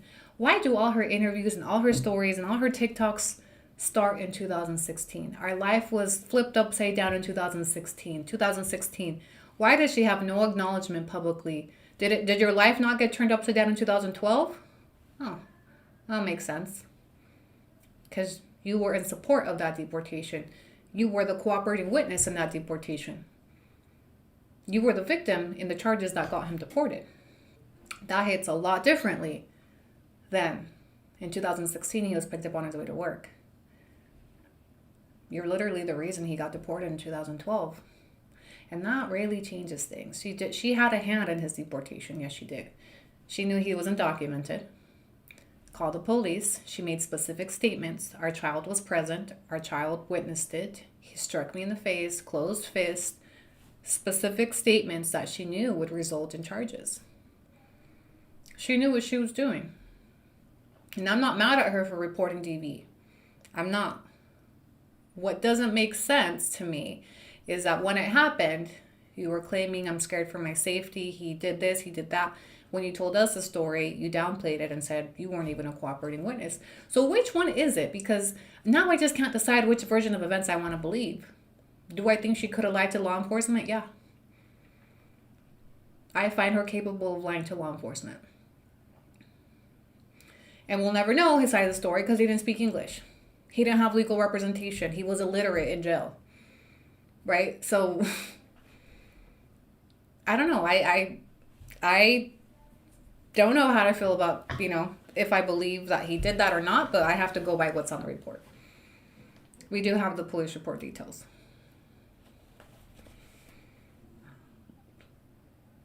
She's had a hand in his first deportation, but she's led everybody to believe that the U.S. government ruined her family and broke her family apart and separated them. Yep. And that bothers me. That she's painted themselves like a victim to the immigration system when really it was just the government trying to protect her from her abuser. It's a lot different, right? It's a lot of information to process. How are we feeling, chat? So, tomorrow's Wednesday. I do intend to pay the $45 to obtain the 911 dispatch record. The U.S. government sue her for defamation. They need to sue her for the fraud on the PPP loans is what they need to do. So I don't know what the 911 dispatch record could include. Maybe just a narration. It's not the 911 call, but it is the dispatch record. And Anthony Carlos, Brian Fidel Ortiz, Ferguson Garcia Sanchez. There's so many characters, it's hard to keep up with who's who. The CAD call is in this report. The CAD call is a transcript. So I also at first thought the CAD call was going to be a recording of the call, but the CAD call is just this right here, where there's like a minute. It was at 16:42, so it was 4 o'clock. 4 o'clock when this happened. What the fuck is Fidel doing drunk as fuck at 4 o'clock? Yeah. So 14:42 was when the call came in. No, sorry, 16:40. Contact address, calls received by Brian Turner. Call taker comment. So these are the notes that the dispatcher received. So I can only assume that the 911 dispatch records would elaborate more on this. Also, what November 29, 2011, was that a Saturday? Let's look. In 2011, what day she said she had school. Maybe this will give us more clues. 2011, November. And it was cold, mind you. November 29th is a Tuesday. Tuesday at 4:40. 15 minutes ago, comp is res. Ex-husband came to blink and struck comp across the face. Denied medical. Verbal also. Ex-husband Garcia Sanchez Fidel, a.k.a. Rosas Eloy. And then redacted. I suspect this redaction, the redaction right next to his name includes his immigration status. Ask yourself why this right here is redacted, where they're identifying the suspect, the information given over the phone. Ex-husband Garcia Sanchez Fidel, a.k.a. Rosas Eloy, ... redacted, 5'8", medium, shaved and bald. What would the police department be redacting that they would need to make private as part of the aggressor's information? His immigration status. Promise you, this is referencing his immigration status. Age or date of birth.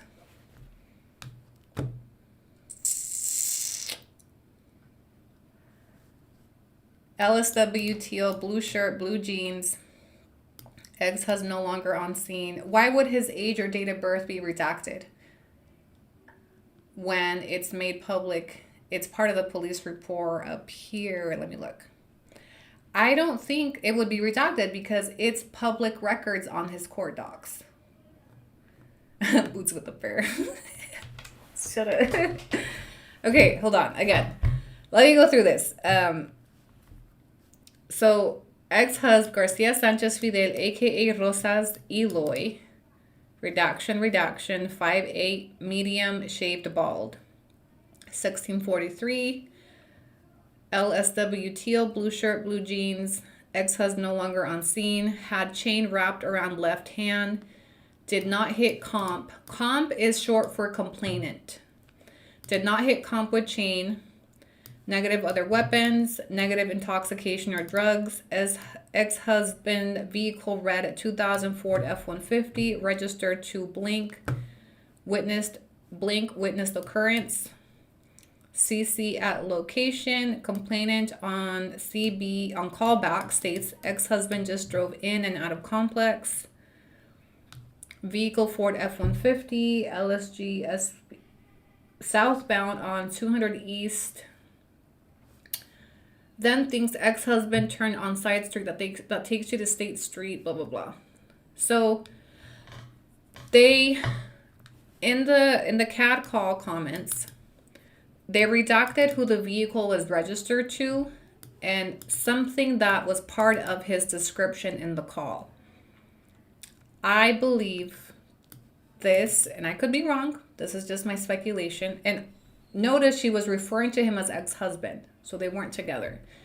Mind you, she was married to fucking Ferguson right here.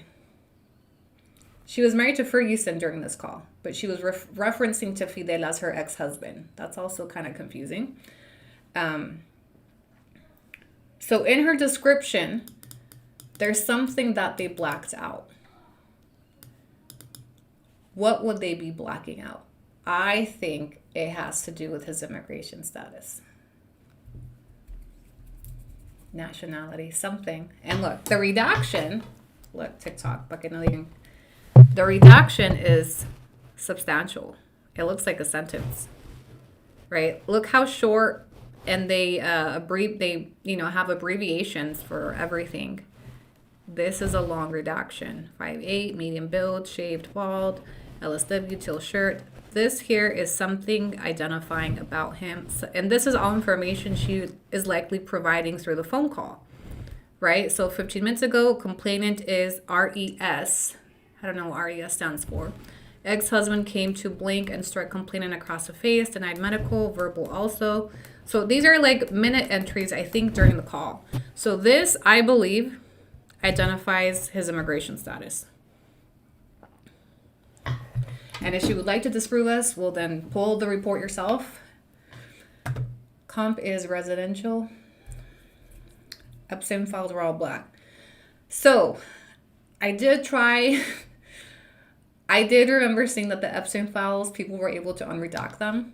The reason why they were able to do that is because the files were in Google Word or whatever, and people could copy and then paste it to a document. But these are provided in a PDF. So I did try the copy paste. It didn't work. It didn't show me what was redacted. It has to mean that because they didn't provide a race. Right. Typically description will include race. Again, I think that is a reference to his immigration status. The vehicle, they blurred out who the vehicle was registered to. If it was registered to himself, wouldn't,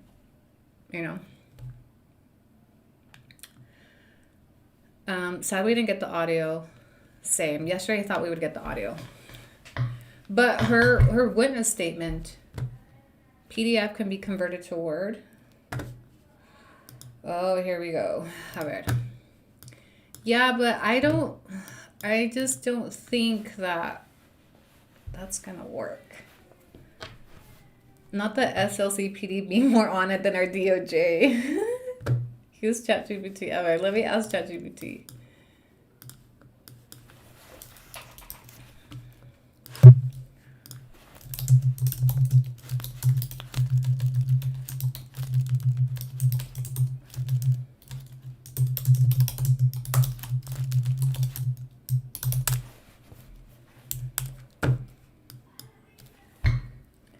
Who was Eloy Rosas? That's his alias.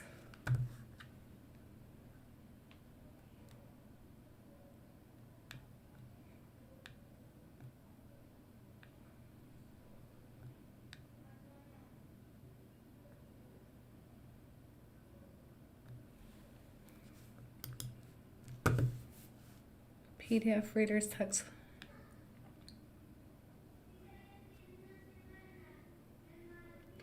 When it's not possible, if the document was properly redacted using Word's redaction tools or a secure plugin, a PDF redaction tool that removes underlined text, or the text was deleted and replaced, then the original content is gone for good.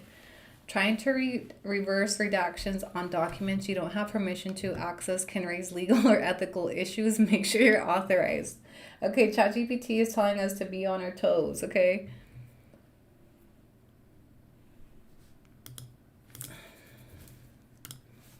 Let me see.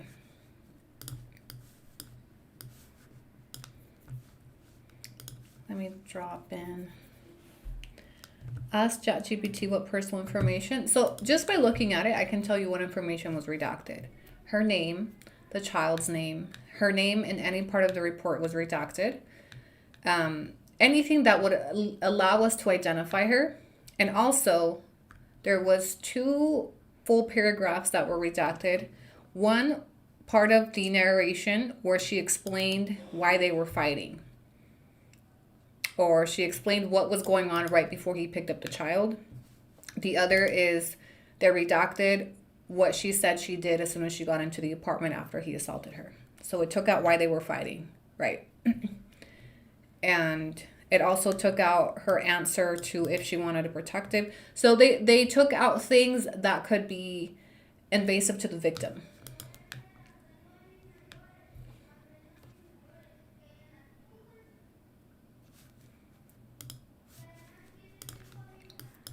Okay, I'm going to drop the original document into ChatGPT and see if it tells me if it's properly redacted.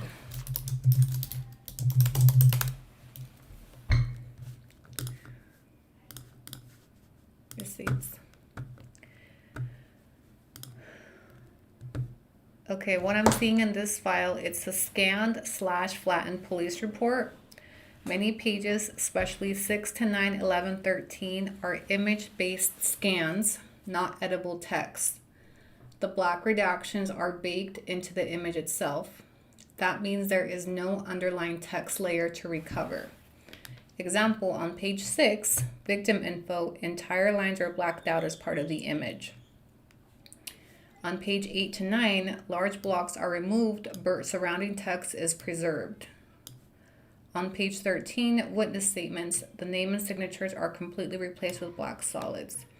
The redactions are selective but permanent. You can still read a lot of context. Subject name appears, narrative details are partially visible, name, contact info, certain narrative details are fully removed. No signs of bad redactions. I specifically checked for the common mistakes. No overlay shapes you can delete. No hidden selectable text under black bars. No copy-paste leakage. This is not a Word style fake redaction. It's been flattened correctly. So, Salt Lake City Police Department did do a better job than the DOJ. Even though you can't unredact it, the file does leak partially context indirectly. The narrative sections still describe events around the redactions. The structure of sentences sometimes lets you infer types of missing info. The witness statement includes handwritten text with only specific identifiers removed, so you can analyze around the redactions but not recover what's underneath them. So, again, certain things that were redacted, I agree with this, you can piece together on your own, right? So, page 1, they blacked out who the caller was, right? But then they included the witness statement where she says, I called 911, right? So 2 and 2, right? Candace called 911. And if I'm the police department and I want to completely conceal who called, I would probably black out what she said. I called 911, right? So I do think there were some brief oversights. Nothing we wouldn't have figured out on our own. Because again, she has publicly identified herself as a victim in this case. which is why it's kind of crazy. She would then reach out to the police department and say that, you know, for my safety, please don't release the context when you have discussed the context publicly to your convenience, right? Left certain things out, etc. Engage with your audience.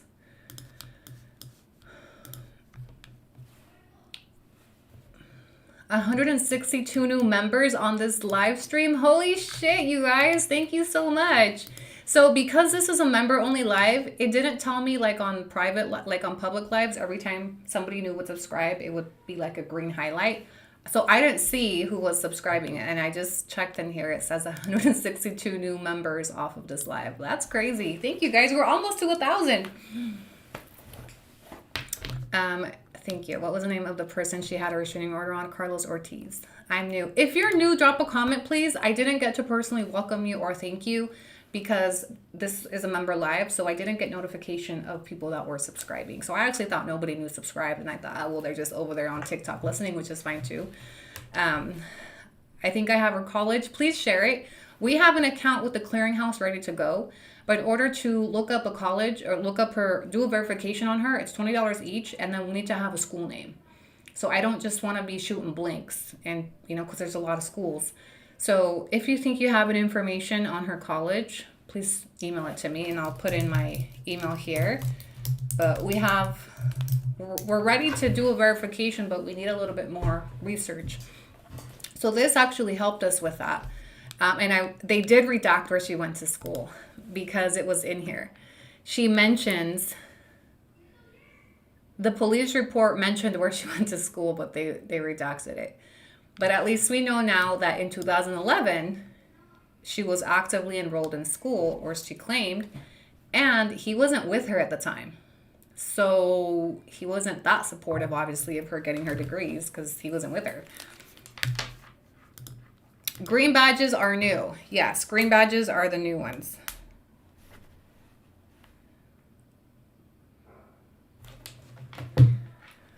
New subscriber, been following you way back, but how to subscribe. Thank you, Bestie.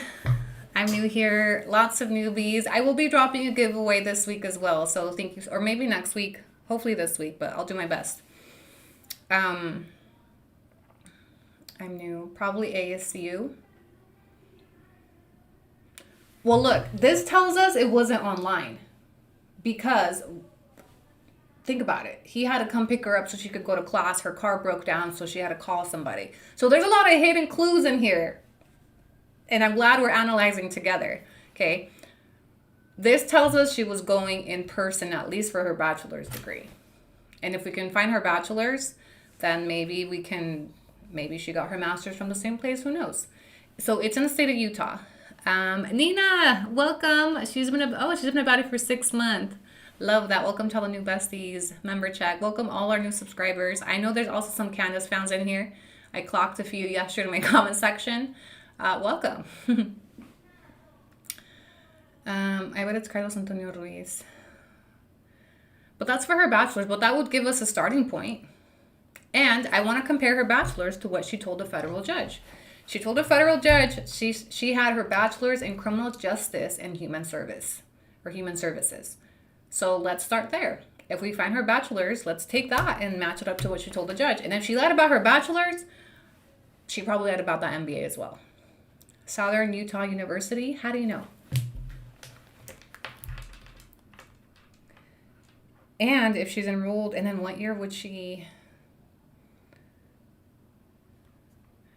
I'm new since yesterday. Welcome, Bestie. So before we're taking guesses, what's the supporting evidence for Southern Utah University? In 2011, she was still enrolled.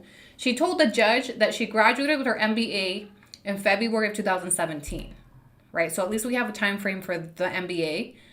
In 2011, she was enrolled in probably a bachelor's somewhere.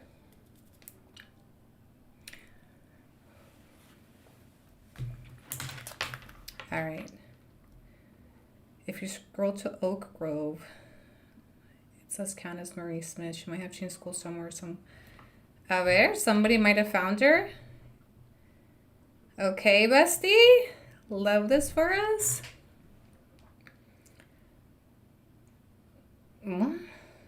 Where is this? Wait. How do I search? Okay, let me pull this on the computer. Somebody found something. Somebody found something. I'm gonna put it on the screen.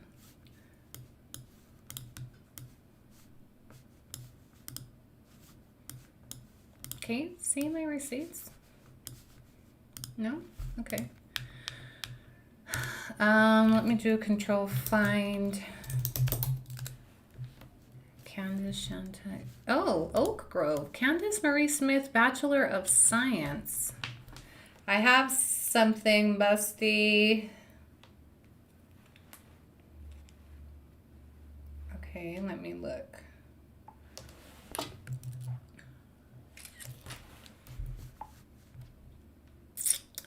What is Oak Grove, though? Are these the campuses? I don't know why this is not showing you guys my receipt of it.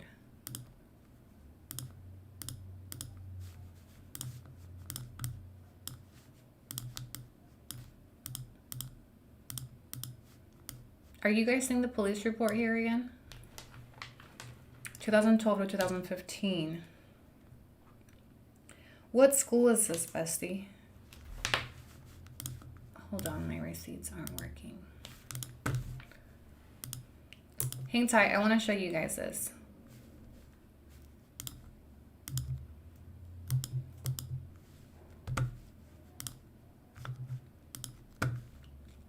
(2012 to 2015), and then, but in 2011 she said she was enrolled.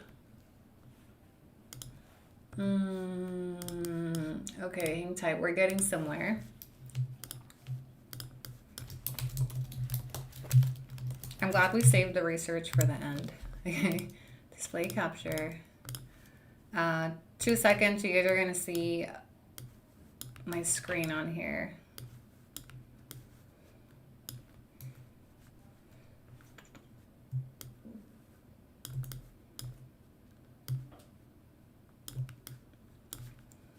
Okay, so this link was sent in by the Bestie, and this is for what school is this? ATU? Arkansas Tech announces 2012 to 2013 graduates.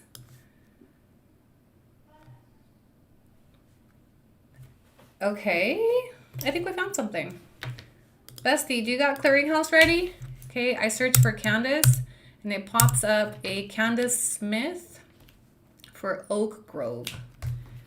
Is that a location? Let me see if Bestie is watching. Bestie with the Clearinghouse. Bachelor of Science. Is this an online school? Arkansas Tech, for-profit online school. She's in here. Oak Grove.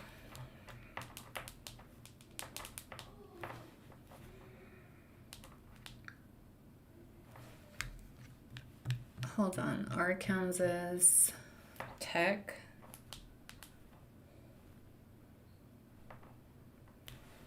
ATU. What town is Arkansas Tech? It's in Arkansas. How the fuck? 2012 to 2013. So this announces the Arkansas Tech University Registrar's Office has released a certified list of 1,687 degrees conferred upon students on the Russellville campus during the 2012 to 13 academic year. They awarded 208 degrees during its August 2012 commencement ceremony, 559 degrees during its December 2012 commencement ceremony, and 920 degrees during May 2013 for students on the main campus in Russellville. Graduates are listed alphabetically by the town of their permanent address on file with the Arkansas Tech Registrar's Office. This list includes graduates from main campus in Russellville. How the fuck is she attending over here? Those who graduate with honors upon GPA cum laude, magnum. I don't know how to pronounce it. As those students, the graduates from the main campus of Arkansas Tech in Russellville for the 2012-13 academic year are. Okay, and then it lists. She's listed in Oak Grove.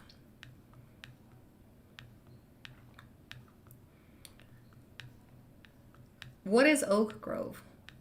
The campus?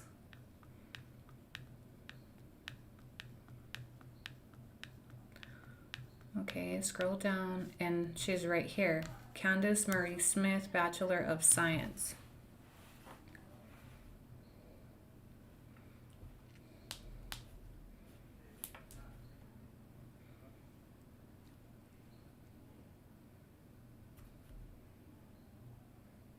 What is Oak Grove?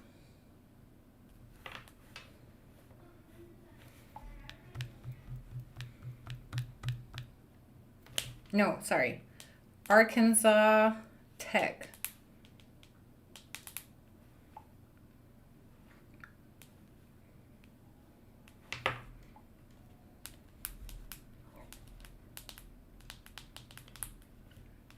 Let's see if this is her. 2012 to 2013, there's nothing on the ATU site for Oak Grove. Right, this is her, it's her bachelor's, but I want to confirm if it matches what she told the judge.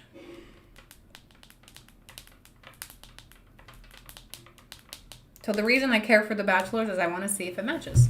There's nothing on ATU site for Oak Grove.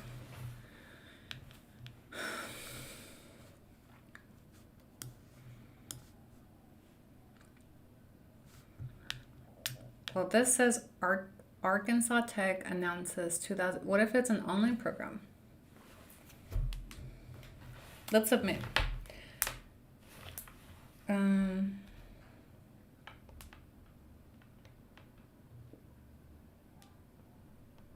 It's in Russellville for the 2012-2013 academic year R. Tell me her major. So she told the judge she has a bachelor's in criminal justice and human services and a master's in business administration. For that one, she told the judge she would be graduating in February of 2017. And this just says Bachelor's of Science. It doesn't say what it's for.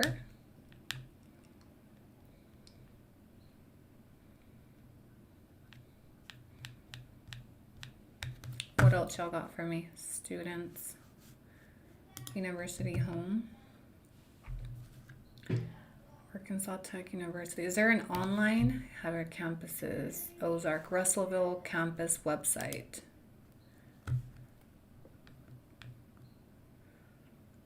#1 online education provider in Arkansas.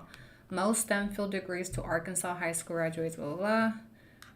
So they had an online program, it appears.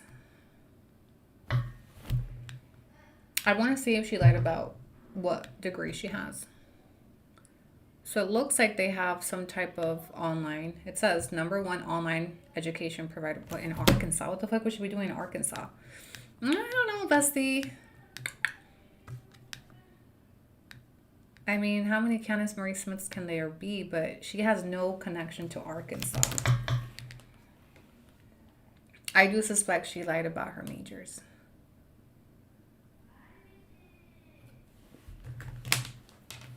Might not be her, right? We can't verify just off of a name.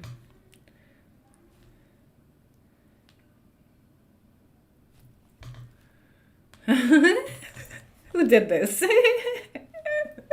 Okay, somebody's mad. I wonder her fans are in here watching. Y'all are so mean. I do not look like this. Somebody said Candace stopped being so obsessed and then sent me a blow up. You know good and goddamn well I don't look like that. ASU top ranked Bachelor of Science degree program in criminal justice. ASU, but this ATU. It's about 2 hours smaller. Yeah, she doesn't have, that I know of, any relation to Arkansas. So I don't know. I think we do need to do some additional digging. But that was close. It's more than we have found. Again, I have not been able to find much on her. There's no sign on YouTube. Where am I on YouTube? Sorry, I accidentally exited out of my live stream. Okay, am I back? Let me know if I'm back.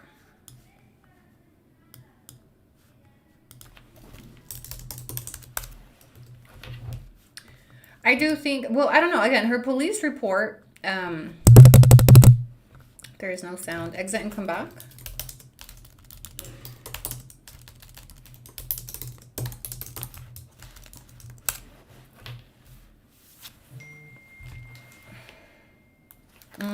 I don't know.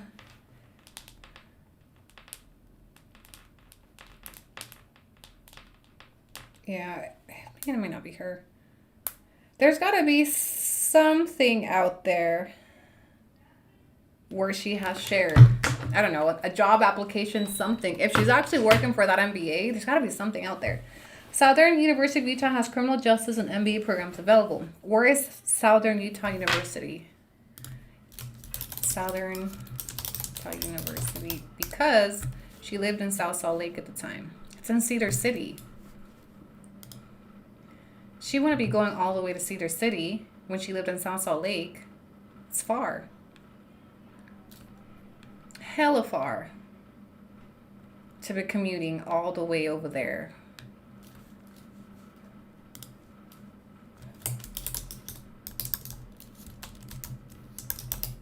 South Salt Lake. 3.5 hour drive. She wasn't going there.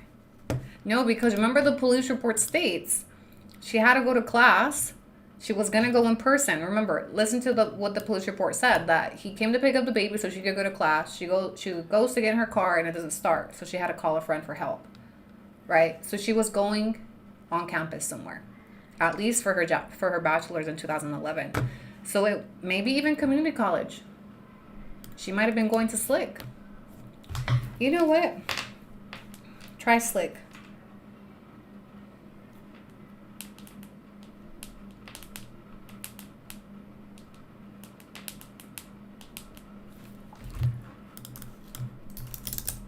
I went to Slick. I'm just going to give it a go. Most of us start at Slick. There's a South Jordan campus. Yep. There's a South Jordan campus. Literally, look, let me plug in her address.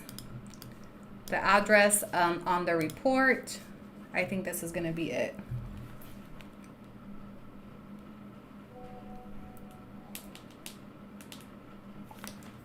If you plug in the address on the report that I had from the court records, right here, from 3407 South, 200 East.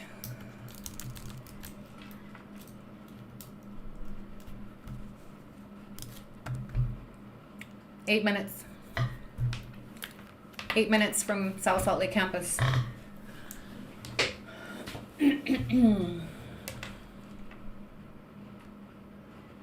The other one is Westminster.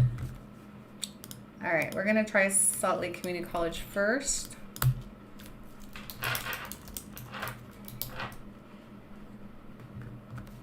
Westminster University is 9 minutes. So there's two colleges close to her. It could be Westminster or South Salt Lake.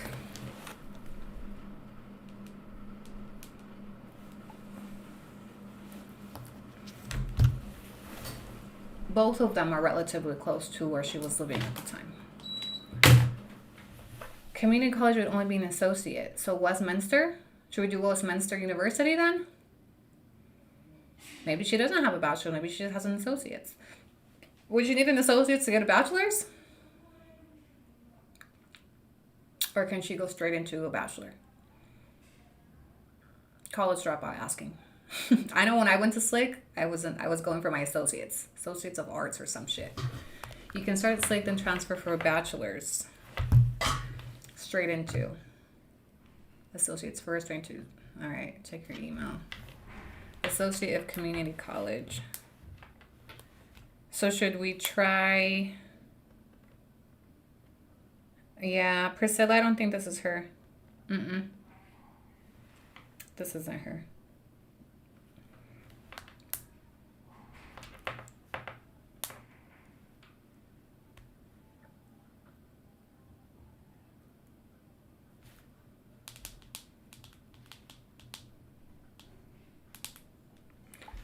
What about at Westminster?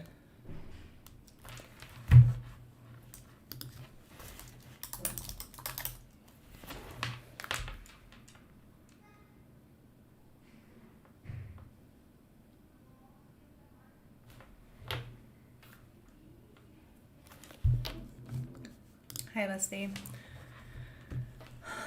I looked on Upwork and didn't see her. Should we do Slick or should we do both? We know she needs a bachelor's first for an MBA. All right, let's just check Slick. All right, this is where Cheese My Books come in. We have enough for one verification. We're going to submit it to Slick. And see. And if it doesn't, then we should check Westminster.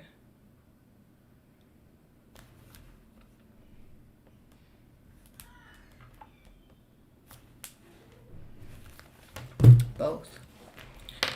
Each verification is $19.95.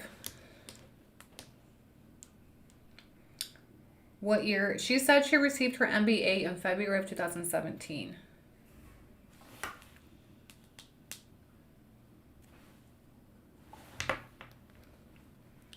Bachelor's for Criminal Justice and Human Services. We're going off of this. We're putting in exactly what she put. Again, let me pull up the letter to the judge so you guys understand what we're going off of. In her character letter, trying to spare him prison time, Candace talked about her education to the judge, right? Ugh, why does it keep doing this? Hold on, I gotta keep adding a new screen capture. Receipts 3, bear with me, sorry.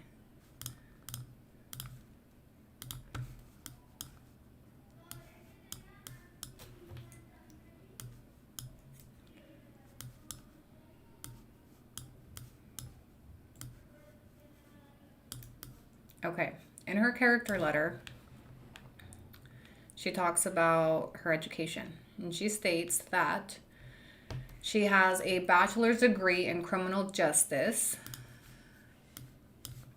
and right here, bachelor's degree in criminal justice. Come on, give me a highlighter. Give me a highlighter.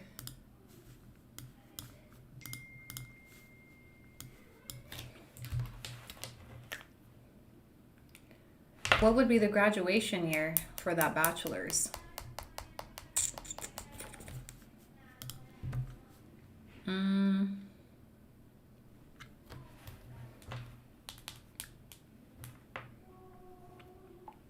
So if she was in school in 2011, how long does it take to get a bachelor's? Let's say she just started in 2011, right? Her baby was only 2. 2012? No, 4 years for a bachelor's? I don't think she went straight into school. Remember, she got married in 2007, had a baby in 2011, 2009. She's in school in 2011. Remember, she says she graduated with her master's in 2017. So, 2014? Okay, yeah, leave it blank if we can leave it blank. When you go full-time, typically... Okay, so I'm trying to highlight the part where she talks about...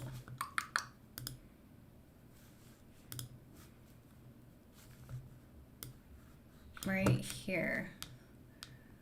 I was able to complete my, and this is what I want to be able to point out is if she lied to a judge. Okay, this letter was written in support of Fidel right here. Ah, shit.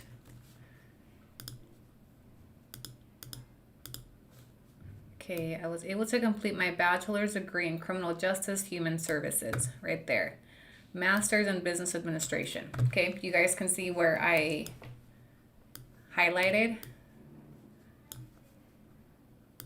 Right there.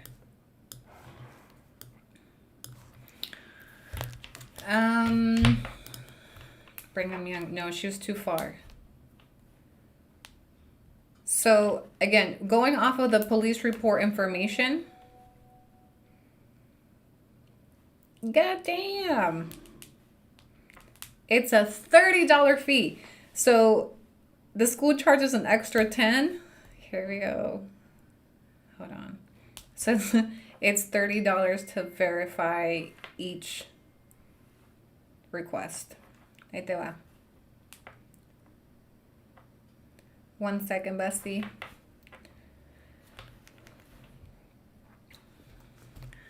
Diane, thank you so much. She just sent in $19.95 to cover the additional $10. Let's do this. I love doing this live. Okay, sent. Let's see. Can I subscribe right now? Deanne, thank you so much for the super thanks, the Cheesemate bucks, and for being part of this research. Hello, little. All right. Hopefully, it gives it to us in real time.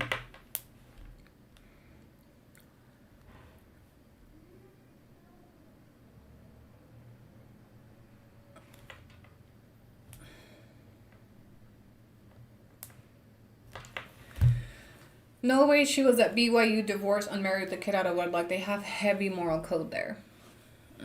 That also makes sense. I don't think they charge if they can't find the record. Oh, they're very much charging to request the record. So we'll see what they say.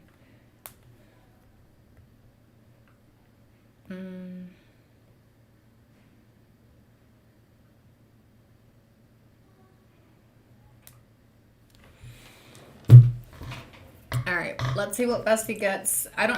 It should be able to verify within minutes, but we'll see.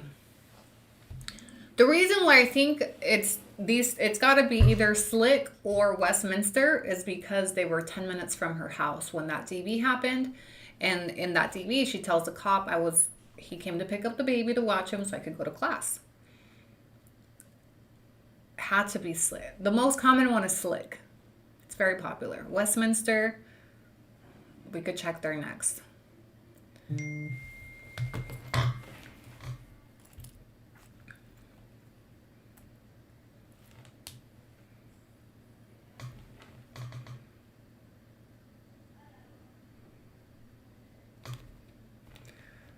Okay.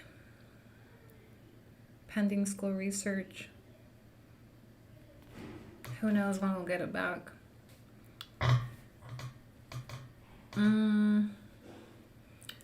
Is Westminster a four-year university? Let's check. I used to be the clearinghouse official in my previous job. Tell us how long it's going to take. So we just submitted a request and it says it's pending school research. So maybe it has to go to the school for the school to research and then send it back to us. It's typically a four-year degree. If she graduated, hey Carol, Gato M, let's not do that. What I wanted to I gave a disclosure at the beginning of this. We will not be shaming anybody for being a victim of DV. We're not going to make fun of her injuries. We're not going to say that was a very distasteful comment. Don't do that. Don't do that. I specifically stated at the beginning of the live, like, have some humanity, have some empathy. Would you like it if somebody was on here discussing your DV and if that's the reason why you talk with your mouth to the side? Like, please be more tactful. That's super offensive and just distasteful. That's really ugly and icky.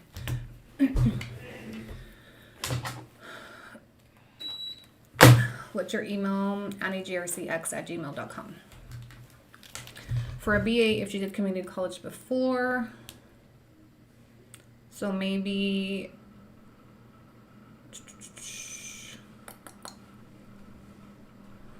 where she's most about class. Yeah, no, that was gross. If not, it is 4 years. I don't think it's BYU. I think it's maybe she did transfer. Westminster is a 4-year. So let's backtrack. She graduated with her MBA in 2017, February 2017. When did she start her MBA? Bingo. Westminster has an MBA online. In 2016, were they still living in South Salt Lake? I don't think so, because in 2016, Mrs. Reyes, thank you for being a Hingu. Thank you so much, Bestie. Appreciate your teas and bucks. Yeah, like, let's keep it classy, guys. Like I said, I don't think domestic violence is something that should be made light of or fun of. I personally have my own experiences with people mocking my injuries and ridiculing me for what happened to me. And regardless of how we feel about Candace and the way that she lied, she was still a victim of DV. So I just find it very offensive to be like making fun and like poking, and I don't know, it's just icky. It's icky. You wouldn't like people doing that to you probably if this was your situation. So again, have a little bit of humanity. We have morals in here, and I don't think DV is something that we should throw around like that. We've actually speculated that, maybe in other lives we've talked about our assumptions of why, and we think it's due to her smoking, but let's not go there. Anyway, where was I?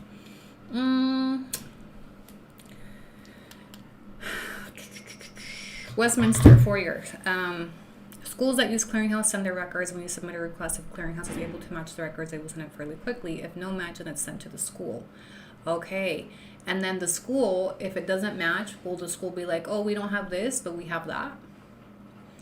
Should we send one to Westminster for the MBA de una vez?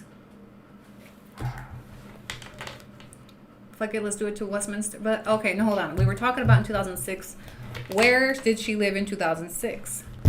Does Westminster have an online MBA program? Can we backtrack? Can we find any alumni records before we submit? No, CJ 89 381. Thank you so much for the Cheesemate bucks. Appreciate you. It has an online MBA. Okay, so let's look. Online, Westminster Online MBA 2017 commencement. Maybe we can find it with that one. Maybe we can find it without having to submit to Clearinghouse. Commencement 2017. All right, let me show you guys what I got. I don't know why my receipts is doing this.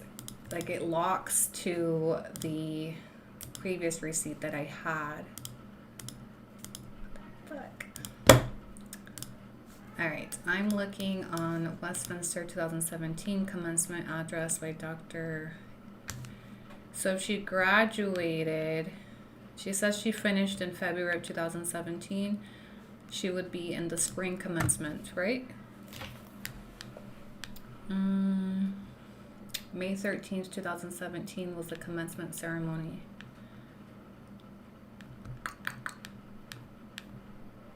Where is it? You can access graduation program online, 5K MBAs. Lady Boss, thank you so much for the Cheesemate bucks, Bestie. Appreciate you. She just sent a $4.99. Super thanks. All right, Besties, help me. Look up online project Master Business Administration. Oh, here it is. Oh, this program is no longer accepting applications. Okay, so they did have an online MBA program. What we need to look for is the commencement list for Westminster in 2017.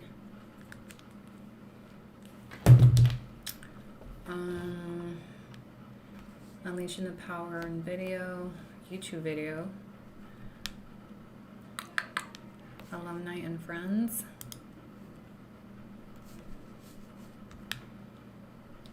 Westminster proudly announces a distinguished list of 2026. No, we don't need 2026. We need 2017. 2016 is a commencement list. Yeah, so Google it. We've been able to find previous years. Right now it's showing me from 2026. But I want to see, go all the way back to 2017. Sorry I can't show you guys on YouTube. I don't know why my receipt screen keeps locking to previous receipts and I have to add a new panel every time. Do you guys want to see what I'm doing? Okay, I'm going to say May.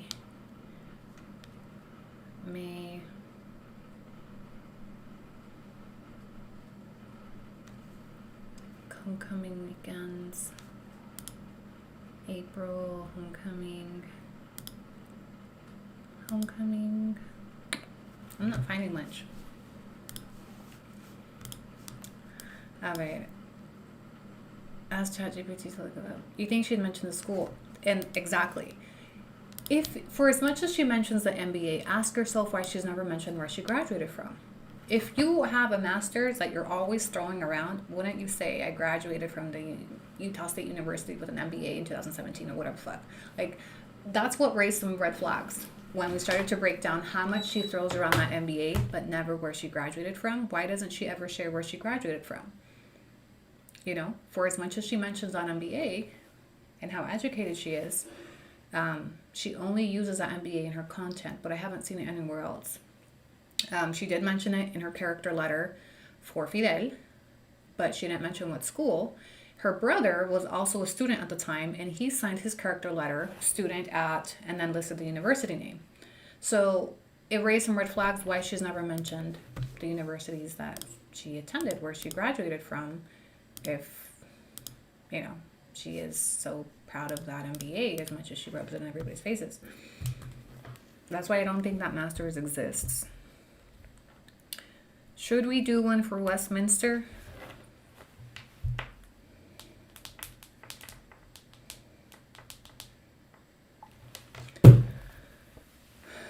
Yeah, like if that was me, like, yeah, I have my master's from Utah State University. Unless maybe she's embarrassed of the university. Maybe it's like an online, you know, eyeglassy. But even then, I would mention it.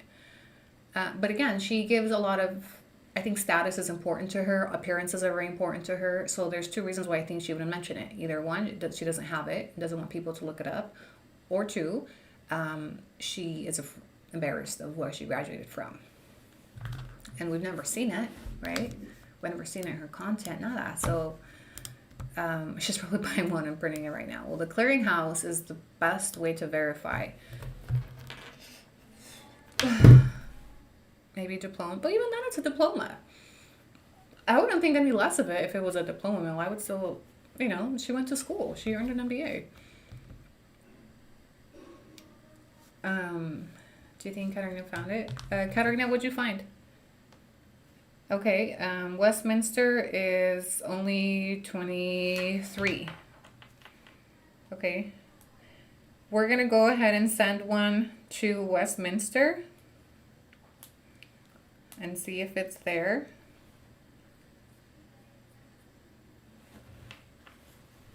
This might be a reach because, again, I don't know if she lived in that area in 2016 when she said she...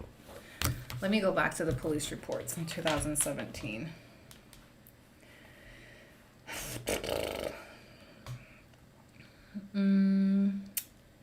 Albums.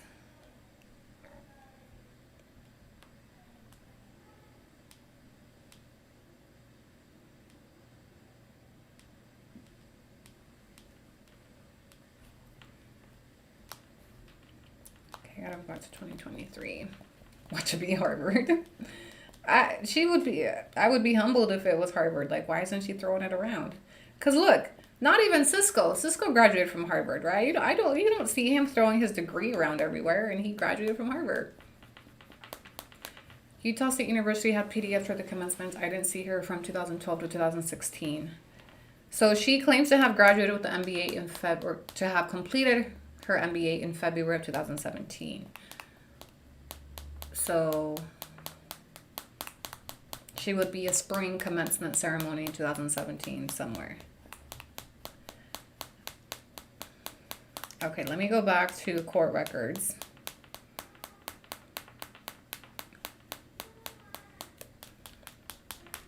When I pulled them in 2023, I want to see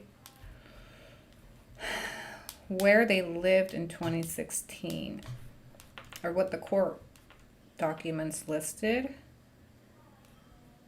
for when he got charged with, okay. No, that was domestic violence.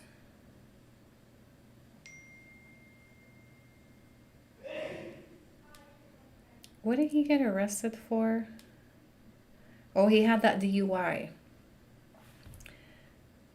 But that was Wasatch County. So when he got arrested in 2016, they took him to Wasatch County because that's where his warrant was out of. But that doesn't mean that's where they were living. I need to sign back into the courthouse to see what address she had. Her divorce record. Her divorce record. What address did she put on her divorce record? Because she filed it in 2016 or 2012. When did we say she divorced? God, Candace, this shit's so messy. I forget when she divorced him. A ver, DV case, DV judgment, 90-day waiver.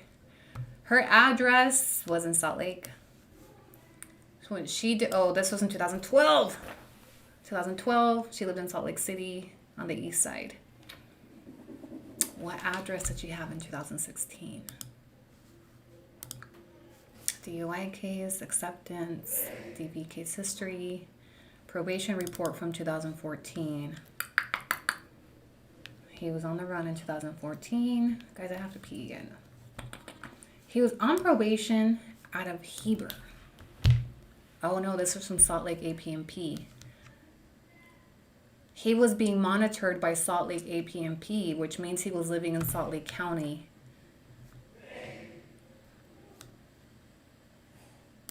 I'm missing something here. I need to log back into the courthouse and see if I can track down a 2016 address somewhere. 2008. The only record I found for her was that divorce record in 2012. I have to log back into the courthouse. Make a timeline. Actually, yes. Oh, can someone pin? What is this, Bestie? Can you email me this YouTube? Can you send it to me through email? The link. ANNIGRCX@gmail. A ver. Maribel, this isn't hers. We already found, so those, yeah, the fast people search, this isn't hers. There is a Candace L. Smith that graduated from BYU with a Bachelor of Science in Clinical Psychology. Fast people search has linked that Candace Smith to this Candace Smith, but it's not the same one. It's not her. We need a whiteboard at this point. That YouTube link that she sent me, what is it? What about when she got married to Ferguson Price? But that doesn't matter. What I'm wanting to see is where she lived in 2016 so I can try to narrow down where she got her MBA from, allegedly. My email is ANNIGRCX@gmail. It's the commencement. Is she in it? Okay, can email it to me and I gotta go pee. 2012.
All right.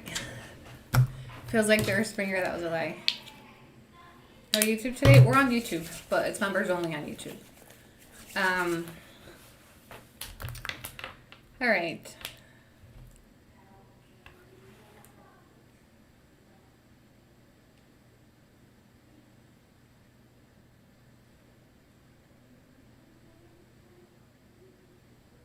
What am I looking at, Bestie?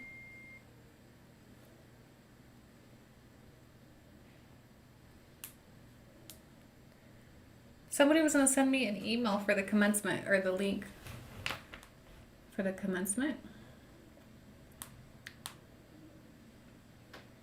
Katerina?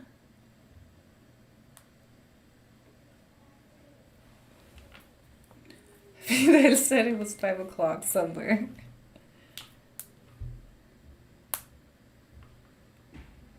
You should request a record of the traffic spot. Yeah, maybe we'll do a GRAMA request for when he got stopped in 2016. It's just a recap from social media post. That 2016 stop me está llamando mucho la atención.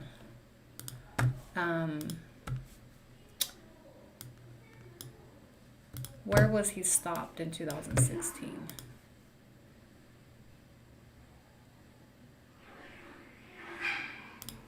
I'm going to have to do more research for the 2016 arrest. And I do think it would be worth comparing that police report to what she told us. He was on his way to work, blah, blah, blah, blah, blah. You know, absolutely. So yeah, maybe we will do a GRAMA request for that one. I just need to narrow down some details on the arrest, the date, the specific location, so I can pinpoint which police department would have handled that arrest.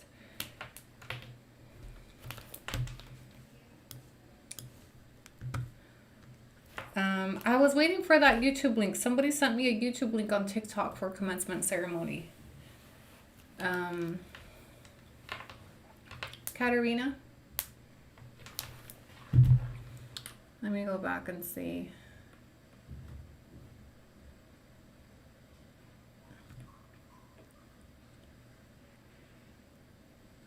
Right here. Let me try to type this into...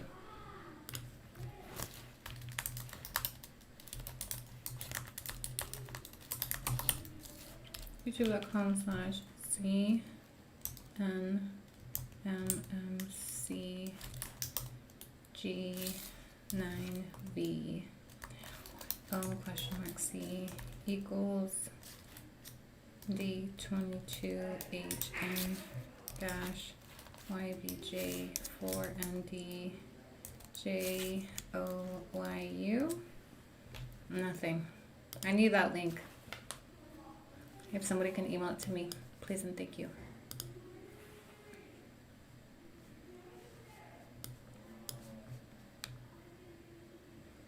What police report did she show in her video when she came clean? None. What she showed were screenshots of the court records that I had shared. But she didn't share any police report. In fact, I don't think she's ever seen her police report until today. I don't think either of them have ever seen that police report until today, if they've seen it. And I'm sure it'll go back to her. Okay, so somebody asked me a good question today privately, like, would he have had access to this police report as part of his process? No. His charging documents don't include the police report. The police report is maybe something that would have been made available or subpoenaed if he had taken his case to trial. So I'm certain he's never seen that police report, and I'm even more certain she's never seen that police report. And it was probably a blast from the past for her, you know.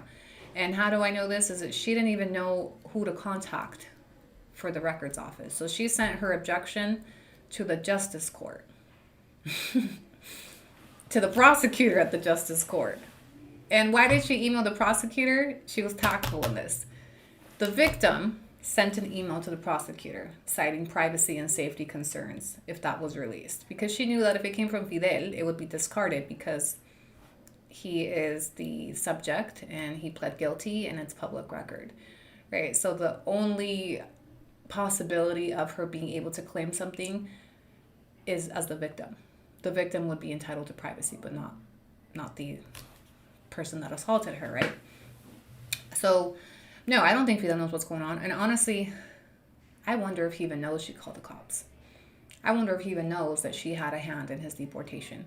I wonder if she told him the same version of events she told us on YouTube, that she was an uncooperating witness, when we know she was very much cooperating. And we know she very much made specific statements that sunk his ass. We'll never know, right? Those are things that probably will never be public knowledge to us. But yeah, she was very much an active part of his first deportation in 2012. And that's why she never talks about it. And I think that changes the narrative quite a bit. The entire story changes. I knew something was there. I said it from the beginning. Why did she never mention 2012? Why was her world not turned upside down in 2012? The way that she said it was in 2016? Because in 2012, she wanted that to happen. In 2012, that she knew exactly what she was doing when she called the cops. And I would think it's fair to say that in 2012, she weaponized the status. Does her sister Nicole live in Utah? I have no idea.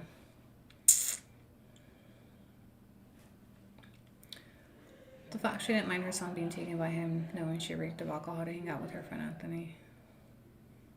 Yeah, that's actually, we skipped over that too, right? Well, now you understand why she constantly tells people he doesn't drink, he doesn't drink, he doesn't drink, he doesn't drink. Did you guys, even before any of this came out, I always noticed how much she reiterated to her audience that he doesn't drink. He doesn't drink. He doesn't drink. Well, now you understand why she says that. One, I do think he still drinks. Two, I've noticed a pattern with her that she lies about things she's trying to conceal directly. So when she told us he doesn't have a record, he had a record. When she told us he didn't have a ban, he had a ban. When she told us the baby wasn't in the room, he was in the front seat. When she told us we were both equal parts, she was the victim. So when she told us he didn't drink, it would make sense that he actually still drinks. You see what I'm saying? As we go down the history of everything she said doesn't happen is actually what happens. Do you follow what I'm saying with this? So I believe he still drinks, but she tries to convince herself or convince us. All right, commencement ceremony. Is she in this? Please tell me you found something. 2017 commencement, Westminster College.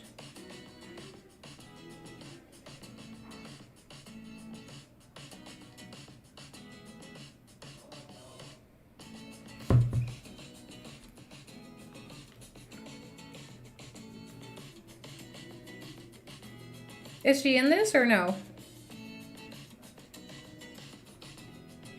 There's a lot of white girls in here. They'll look like.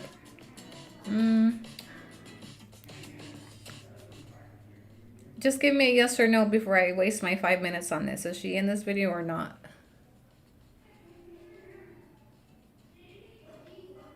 Westminster. It's just like a recap of social media posts. Her not being in these videos or doesn't tell me if she did or didn't graduate.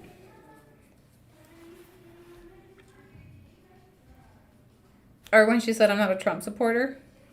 Right, so do you guys get what I'm saying by, I don't know if I'm articulating this correctly, but every time she makes a direct statement about something, or notice how she responds to certain questions, and she's always lying about those responses because she doesn't have to answer people that ask her, are you a Trump supporter?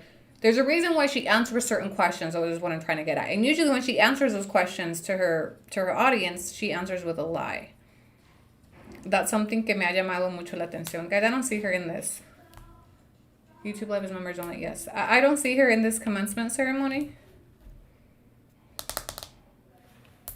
Unless I missed something. All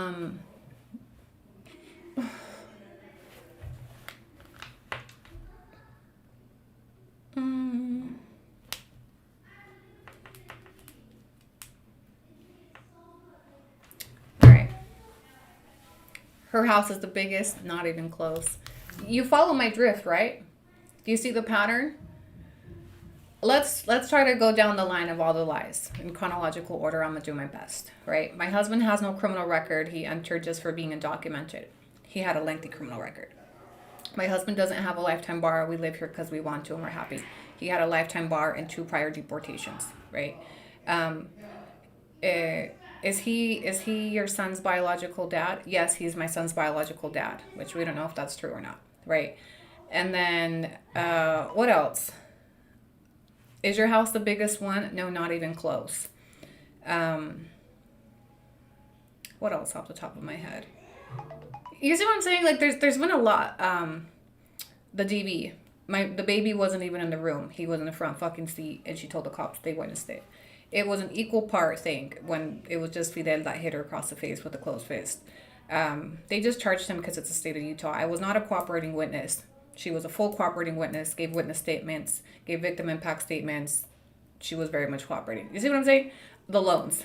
The PPP loans were we pulled them. If we did or didn't pull them, it was done within legal standards like everything else that we do.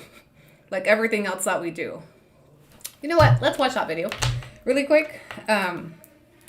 Now, this video should hit a little different. She made a response video in March, right? I want to show this video to you guys, and now it's going to hit a little different because now that I've shown the way that she lies, I personally question fucking everything. And there's specific statements in her response that I want to show you guys that are going to hit a lot different now. Okay, Candace files, screen recording. Hold on, okay. Hold on 2 seconds.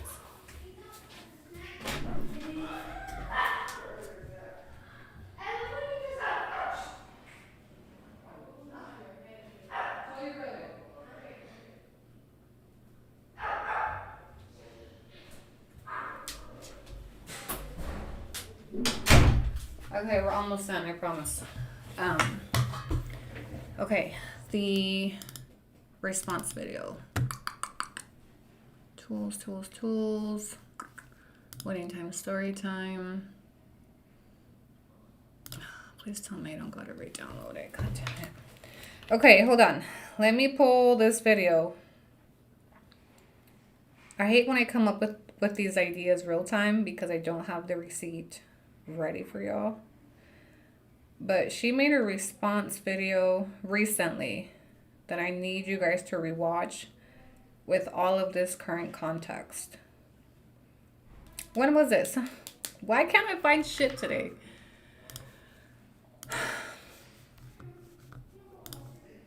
Hold on. I just wonder what made him want to follow her to Mexico. Well, I don't. I mean, she probably burned all her bridges with her family. Okay, now let's speculate. You know, why did she follow him? I think she followed him to Mexico because she burned a lot of bridges with her family, personally. That's my speculation. I must have deleted her response video. Bitch, how? I keep everything.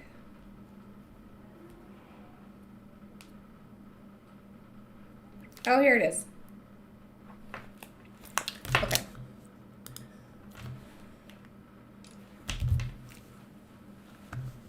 Oh, February? Okay, it was February. Wait, what the hell? Okay. Tell me if you guys... Hold on, I gotta add another panel so you guys can see my screen.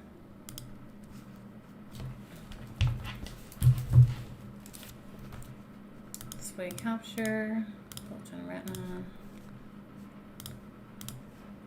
Okay, here we go.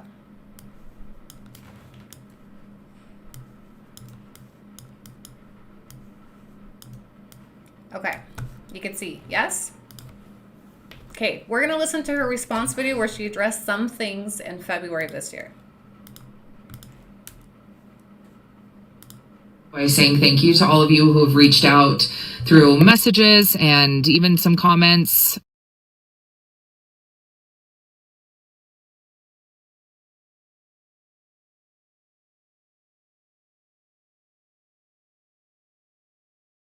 Platform, I never wanted to give it any air or any attention, but it's come to a point and I'm seeing some patterns, and I think that it just needs to be addressed. So if any point over the last 6 years that we've been sharing our lives, you have been a part of our journey, this video is for you. Before I address this, though, I do have a request that you add any hate or negativity towards other content creators in this comment section or in any other comment section regarding what I'm about to address. We've never let that live on our platform, and we aren't going to start with this video.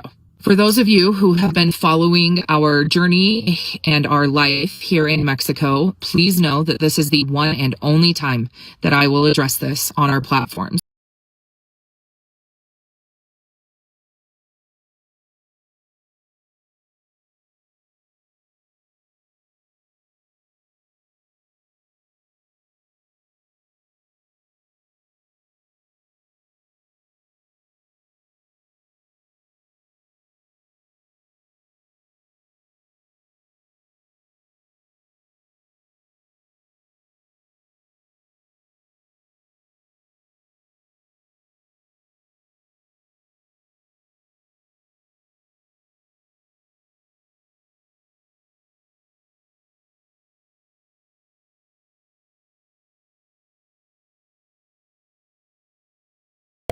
I feel like the receipts are very, the audio is not good, so I'm just gonna play it.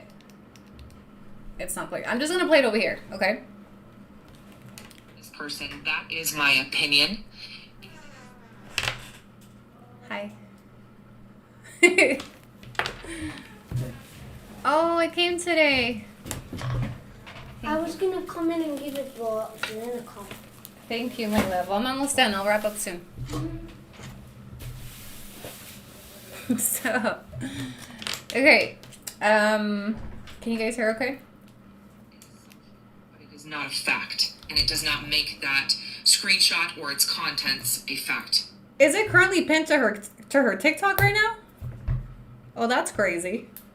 So first, because this is coming up, yes, I was dishonest about the circumstances that led to my husband's deportation to Mexico. This was something that Fidel and I both addressed in a YouTube video. I'm going to include a screenshot of where you can find that video. And that video was posted over 2 years ago.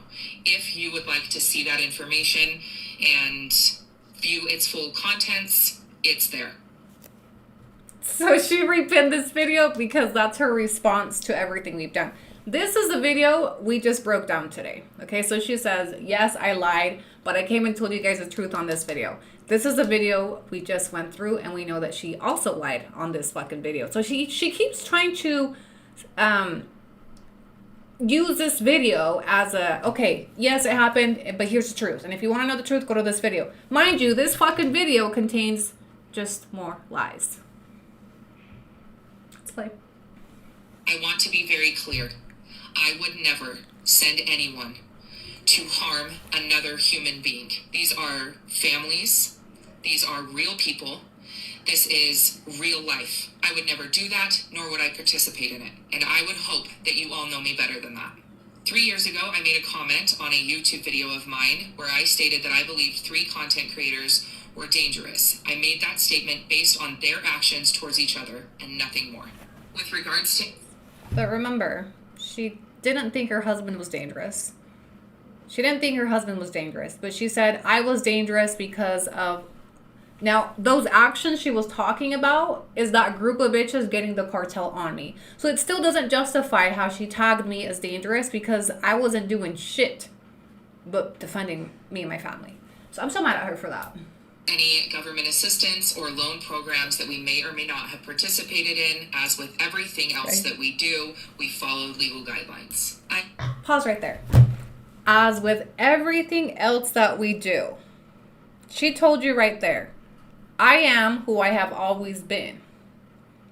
Okay, now take that and plug it into what you saw in the police report. I'm doing the things that I've always done. May or may not have. She literally said, we've done everything the right way. Be those felonies? Those were not legal guidelines. 2 unlawful, 3 deportations, a DUI, he beat the shit out of you in front of your kid. You lied about your kid being there. All that is within legal guidelines. That's what she wants you to base her credibility off of when she made this fucking response video. So when she says we did things as we always have, listen to what she said. We did things as we always have, which is, I've always lied to you. I've always covered up for him. I've always denied the truth. I've covered my lies with more fucking lies. So this video is doing the same thing that the 2023 video did, where I'm going to cover my lies with more lies. Damage control with more lies. Look at the pattern, okay? So the only acknowledgement she did of the PPP loans is that I've always done everything legally. I acknowledge that I lied to you, but I came clean. And mind you, that video she's trying to stand on is the video we broke apart today that didn't fucking match what the police record said. That video where she told you what happened, lied. She said my son wasn't there. But in the fucking witness statement, she said he was sitting in the front seat and watched what happened. She said we had equal parts, but the police report said he socked her in her jaw with a closed fist. Yeah. And then she said I wasn't a cooperating witness, but she wrote a fucking witness statement, specifically stated that she called the police, that she gave the police everything to charge him, jail him, and deport him. She knew he was undocumented. She knew what would happen if she called the police. She did it anyway, which power to you as a victim of DV. But then you came and told us that that's not how it happened. By our social media revenue, our savings, and my work with my MBA as an independent contractor. That MBA is next. Okay, that MBA is next. We haven't been able to find that MBA. Okay, that MBA is next. I don't think that MBA exists. All of my speculations have been correct up until this point. She told you. Everything I've done it with my social media and my work with my MBA. Why didn't you just say my work through online business, whatever the fuck, right? That MBA is next, mark my words. Now I'm going to address the current rumors and gossip that are circulating on social media right now. The following screenshots are a conversation that I had with a reporter. This is the one and only conversation I ever had with a reporter that involved any other content creators. As you can see, I respectfully declined to participate if it was going to include a creator who has made multiple negative videos about me and my family. You know who's made multiple negative videos about this community is this bitch, okay? These videos are harmful to her fake storyline. And that's what she means by harmful videos, okay? My videos are factual. My videos contain receipts that counter her fucking straight up lies.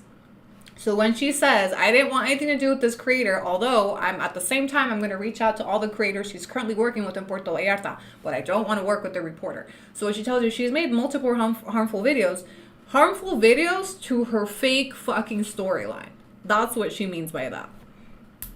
These are all the conversations that I had with a nonprofit organization that I approached after they shared our story. While there was a lot of back and forth in our conversations about trying to get a meeting scheduled, there was never a conversation about any other content creators. There were never ultimatums given. This is a wonderful organization. Very much. The ultimatum was in the fucking room with us because, again, it was a deal breaker for the news reporter to put my story next to hers, but it wasn't a deal breaker when she was actively reaching out to creators that I was already publicly collaborating with. It wasn't a deal breaker when she reached out to Carlos. It wasn't a deal breaker when she reached out to Cisco, FaceTimed him. Wasn't a deal breaker when she reached out to Rafa, FaceTimed him. Wasn't a deal breaker when she reached out to Michael and he was already talking to me. Wasn't a deal breaker when she was reaching out to creators that were already publicly aligned with me.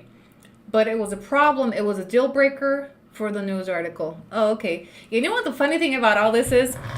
If you hadn't done this, Candace, if this hadn't happened, we wouldn't be here. This is what put me over. This is when I said I've had enough. I've had enough of this fucking, I'm afraid for my safety. She's made harmful videos about me. I didn't want anything to do with her. I just wanted boundaries. I want nothing to do with her because I'm scared of her. That's what this shit was giving. I had enough with this shit. I had enough with this. If she had, what's funny to me is if she hadn't done this, we wouldn't be here. That police report would have never made it to my platform. That objection would have never made it to my platform. None of that. We wouldn't fucking be here. Okay, this is when I had it with her. When she came on here and continued that narrative that this creator is harmful. And again, her wording is very strategic, right? I never gave any ultimatum, but her wording, harmful videos, want nothing to do with her. I just wanted to be left alone. Yeah, mosca muerta vibes. When the whole time you're behind the scenes doing the complete opposite. What is the need to ask the reporter if she's working with me?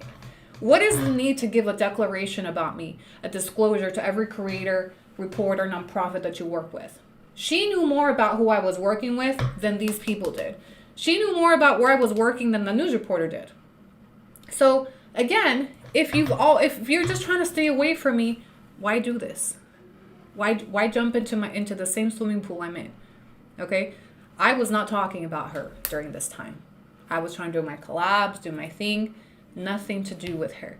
It wasn't me asking about her. When you guys tell me, why are you so obsessed with her? You don't see me asking creators if they're working with her. You don't see me asking reporters if they're working with her. You don't see me looking for who her collabs are with, what nonprofits have signed, none of that.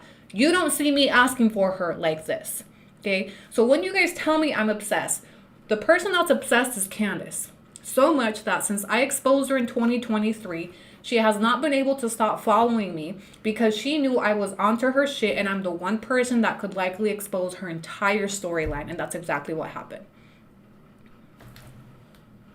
Doing wonderful things that I haven't been able to fully connect with yet, but I highly encourage all of you to go and check them out and to support what they're doing. In these screenshots, I did black out any personal information of all the parties involved. And I'm going to take this time to apologize to them for putting these on the internet for public consumption, as I know that they were... You know who you should apologize to, Candace, is your kids for putting them out here for public consumption. That's who I think you should apologize for. And I think it's fucking sad that it took some TikTok drama for her to spotlight this nonprofit.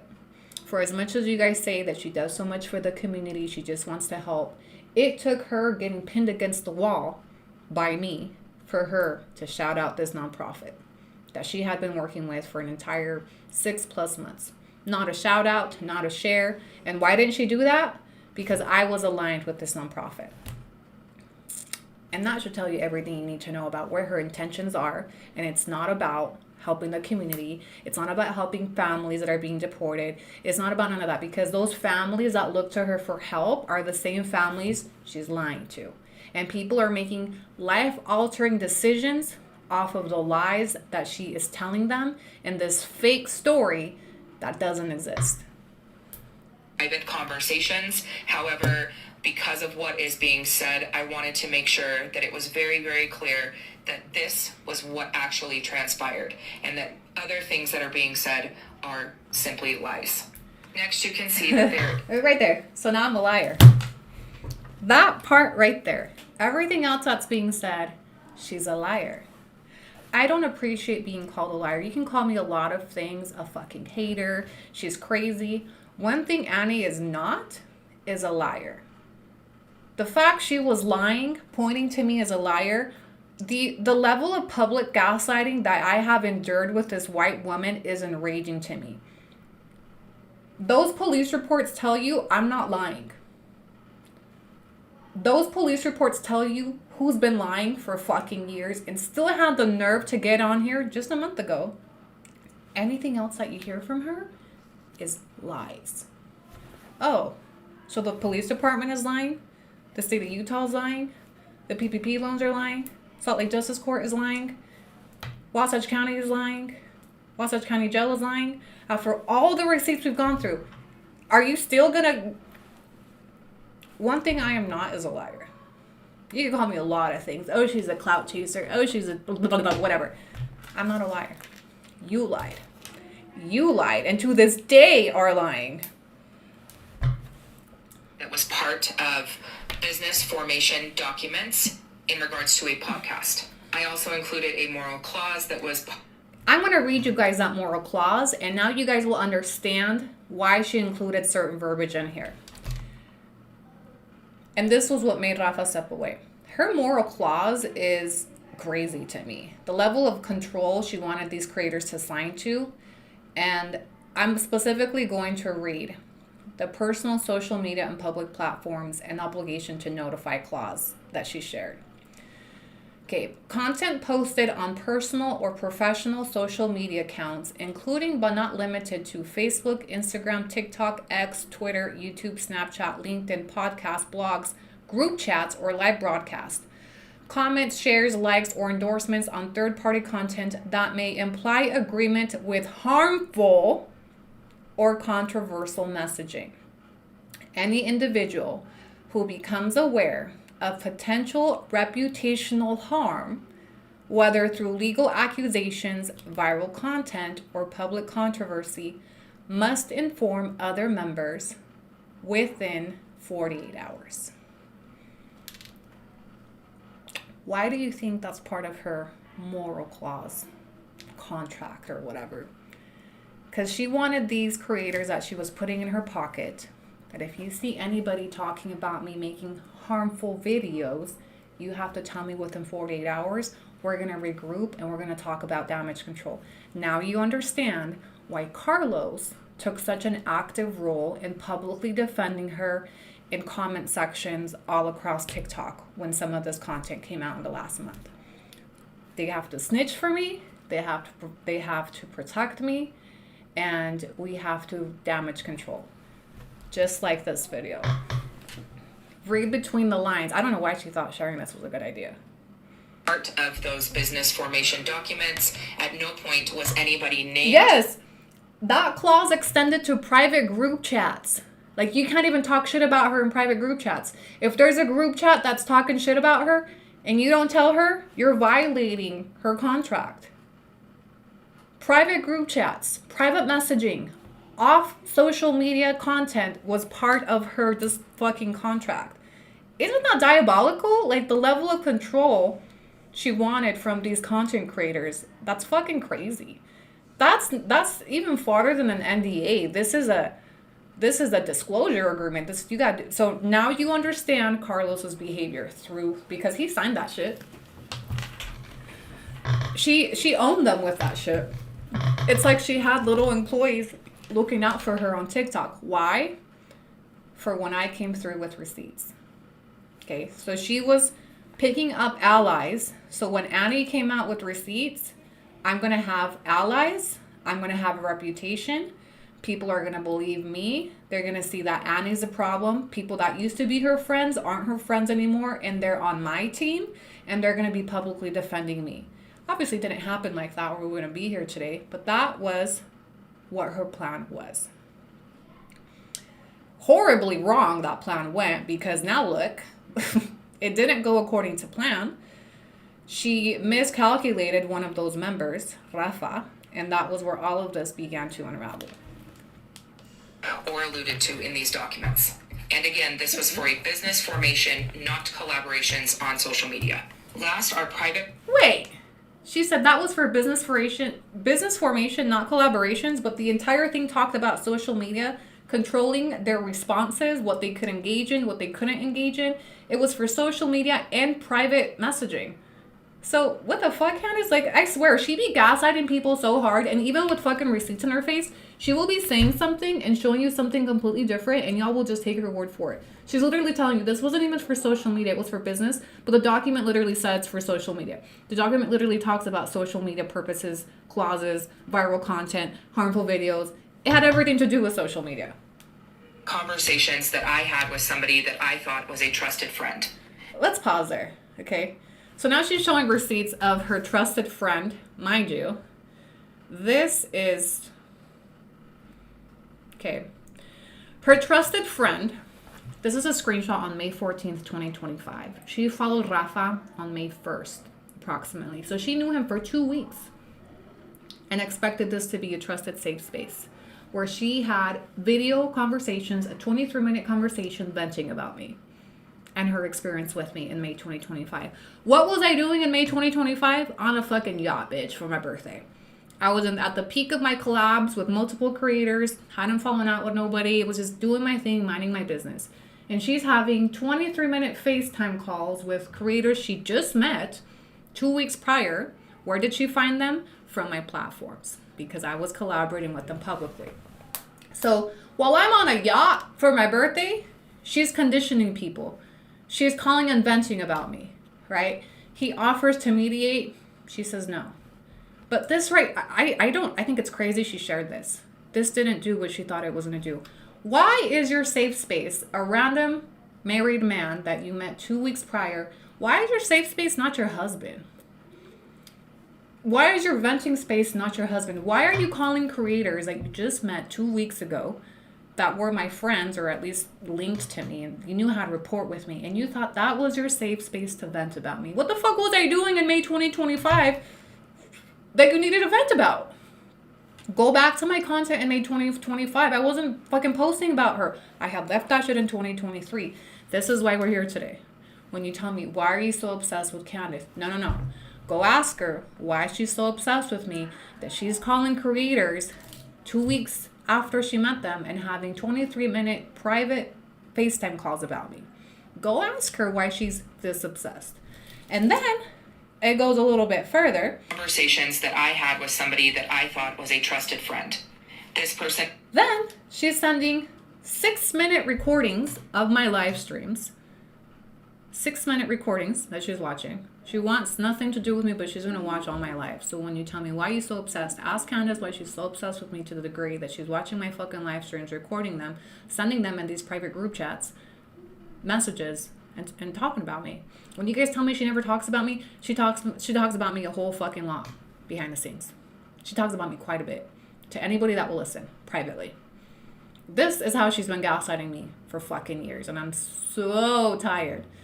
The level of public gaslighting that I've endured with this woman is infuriating. Okay, because yeah, I may be messy, I may be doing this. At least I'm on here showing you what the fuck I'm doing. Okay, I'm not doing things behind the scene and then telling you, what are you talking about? I would never harm somebody. This is harmful to me. This is also harmful content. This is harmful content to my family. This places me at risk. What if Rafa got mad at what she said? What if Rafa tried to harm me because of what you see where I'm going with this? I could just as easily spin this and say, you're putting me and my family at risk by doing these types of things. By calling people and saying God knows what, so they look at me as a dangerous individual. What if one of those crazy loyal fans wants to retaliate in your name because you're telling them you're so fucking scared of me?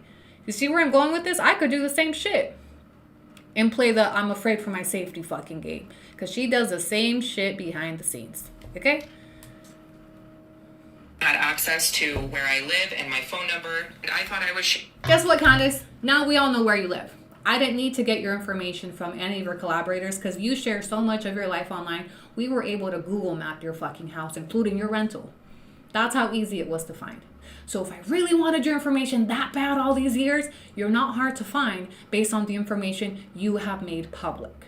Okay? I didn't need to ask Rafa. I didn't need to ask Cisco. I need to ask nobody. Okay? I didn't need to.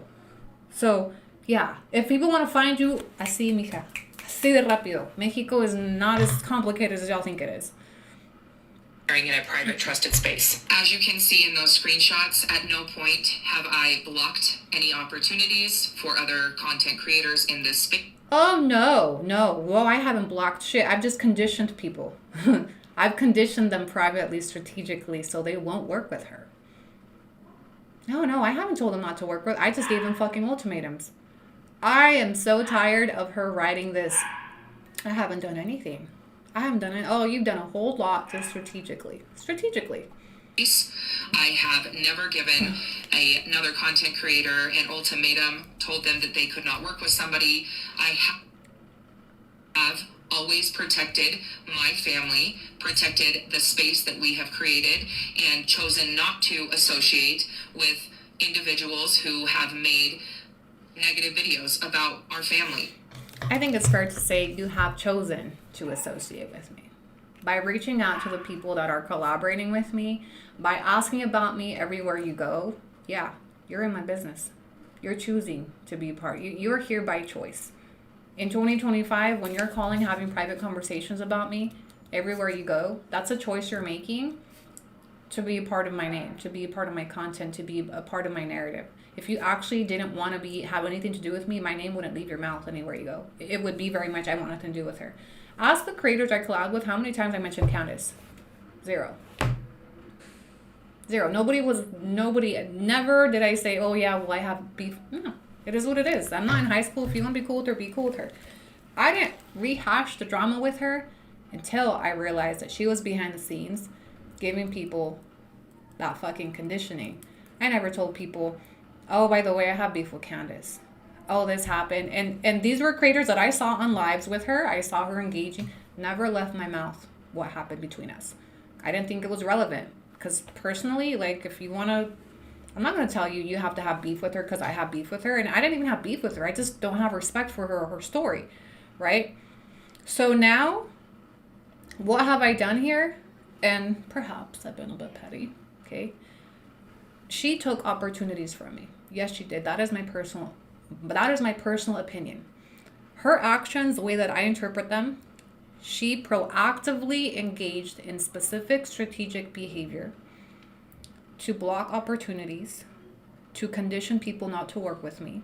She gave ultimatums. She took a spotlight from my story in my own fucking country. She did a lot of things, and I can only imagine the things she's done that I don't have receipts for, and I know there's much more. So, I have made a 3-week series on her, okay? I have monetized up the ass, absolutely. Le he cobrado a third of what she's cost me, because I promise you everything she's done does correlate to money. Yeah, it does. And actually, I kind of blame her a teeny bit for the way the PV group began to unravel, beginning with Carlos. That was our weakest link, and that was where she's zoned in on. So I blamed her a little bit for that. Yes, I do. And that is the extent of it. In regard to other content creators or people that we have met in this space, whether it is families, individuals, news reporters, or even organizations, the only thing that I have ever asked is that they keep my phone number and our location private. I am a human being. You don't need to anymore, Candace. You can stop disclosing that. And I think it's counterproductive that you constantly tell people, please don't give her my information. Because it's almost like when you tell something not to do something. And you know why she does that? So they'll ask, well, why? What happened with you guys? Oh, you see what happened is in 2023, blah, blah, blah, blah, blah. That's why she does that. And I've seen screenshots of it. One of them to Michael, right? Well, guess what, Candace? You no longer have to give that disclosure because now we all know where the fuck you live. I found you, Google mapped you, we pin mapped you, we took a walk through your town. Now we all know where you live. Congratulations, right? And that's why I mean by it's counterproductive. The more that you constantly reiterate, oh this, well, it makes people curious, right? And so yes, as much as you told people, I just don't want her to know where I live, I was never fucking looking for where she lived, ever. In fact, I didn't find where she lived. A viewer found where she lived based off of the information that she publicly shares. So it's not that hard. I don't know why that's the condition for everywhere she goes. And when she makes those statements, she implies that I'm searching for her, that I'm trying to get her information, that I'm trying to harm her family. When, wait, nada que ver, yo ni te topaba. Like, nada que ver. I've never needed to, and that's what would bother me about the way these videos were worded, is she was indirectly implying that I'm trying to obtain her address, her phone number, so much that she has to safeguard it and tell everybody, just don't give it to Annie. What the fuck do I want your address? And, again, strategic wording.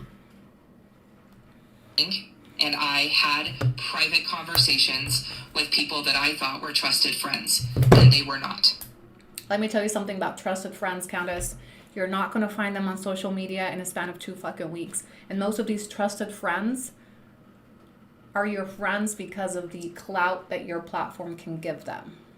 Let me give you a free lesson in friendship, Countess. Most of these content creators that are referring to you as family and we're good friends, they're not your friends. They have an interest They want to be shouted at on your platform. They have something that they think they can get from you. You are at a disadvantage to make real friends because of the huge platform that you have, that when people see you, they feel awed by the fact that you're even looking at them, right? So you are up against a hard battle to find real friends in an industry where everyone's just trying to make it, okay? And Carlos is at the top of that list. These are not your friends. Rafa had known you for 2 fucking weeks. He hadn't even met you, and you keep telling people that should have been a trusted space. Be so for real. You met this stranger on the internet, start venting and expected privacy and safety. Like, weird. Okay, you're not going to find friends on TikTok that look to you for possibilities, for clout, for all of, like, you're looking in the wrong places, girl. Go look in your town for some friends if you're looking for a trusted space. And why the fuck is Fidel not a trusted space is what I want to know. Why aren't you venting to Fidel? Why are you venting to other married men on the internet? Weird. There is room for everyone in this space. And Except for Annie, right? Yeah.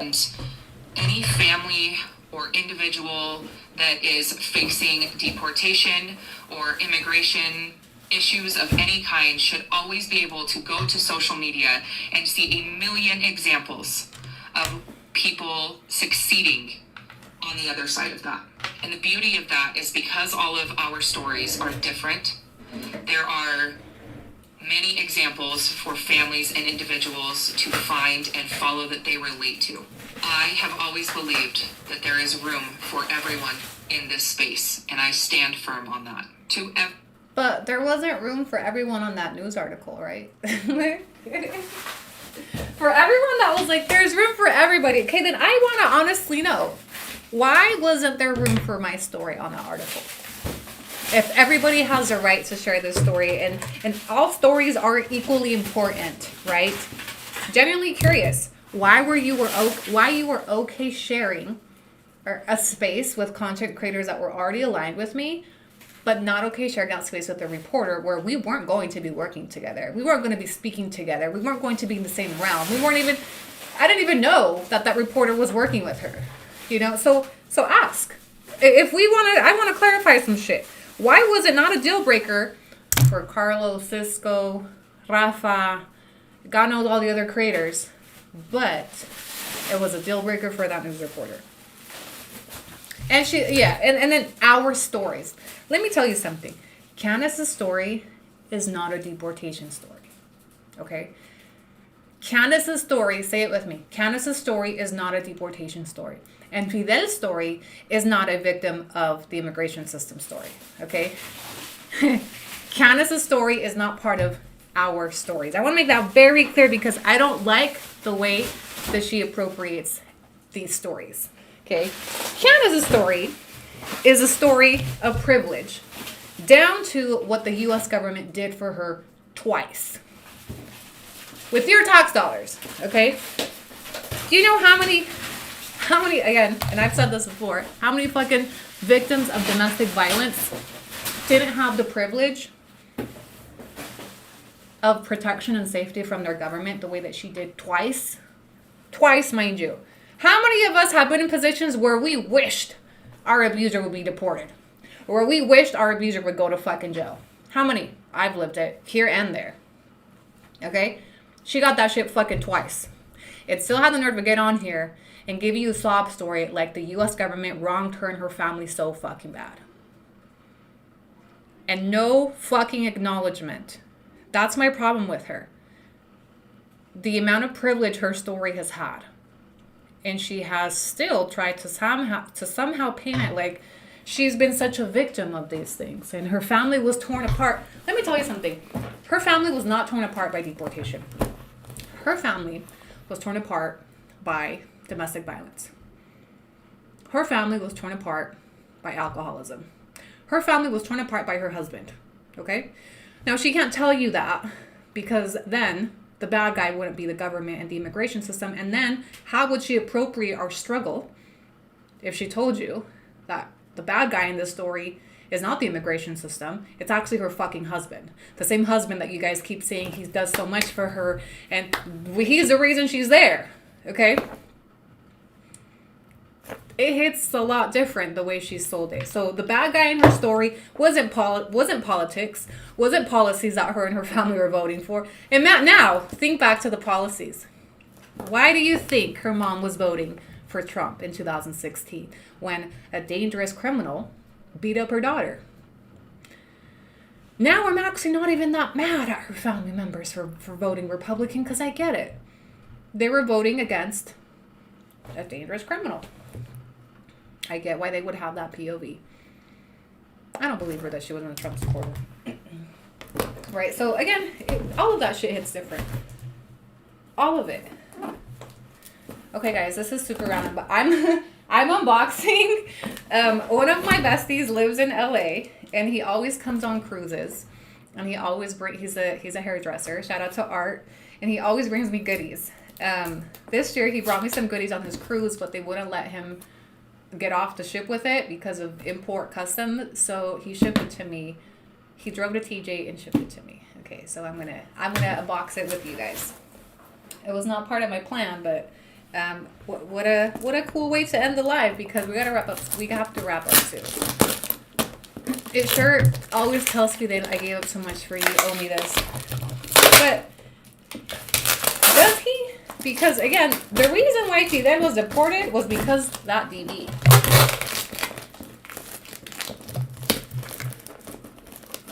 I'm like, what are you doing down there? This Franklin box. Hold on, quick commercial break. Let's unbox and then we'll go back, and then we'll summarize.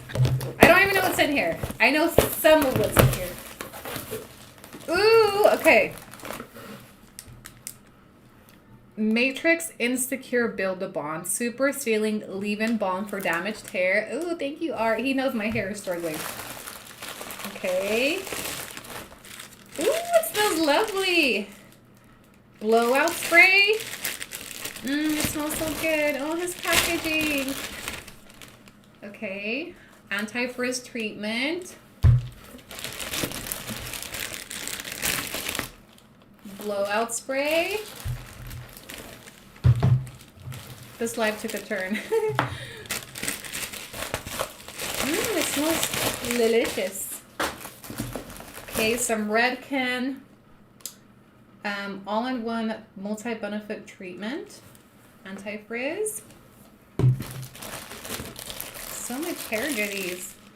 Verb heat protection, smooth and oil shine. I swear I know who purchases those. These are, yeah, he's a hairdresser, so I must assume he must know his stuff. He packages so well. Some Joico K-Pack Reconstructing Conditioner. Some Redken Extreme Length Triple Action Treatment. I don't know what all this stuff does. Soothing leave-in cream. Oh my gosh, I probably have hair powder for like the next 2 years. This is crazy. Oh, Art. Amika hair styling oil. A lot of products. Oh my gosh. Matrix multi-use hair oil serum. Anti-frizz top coat.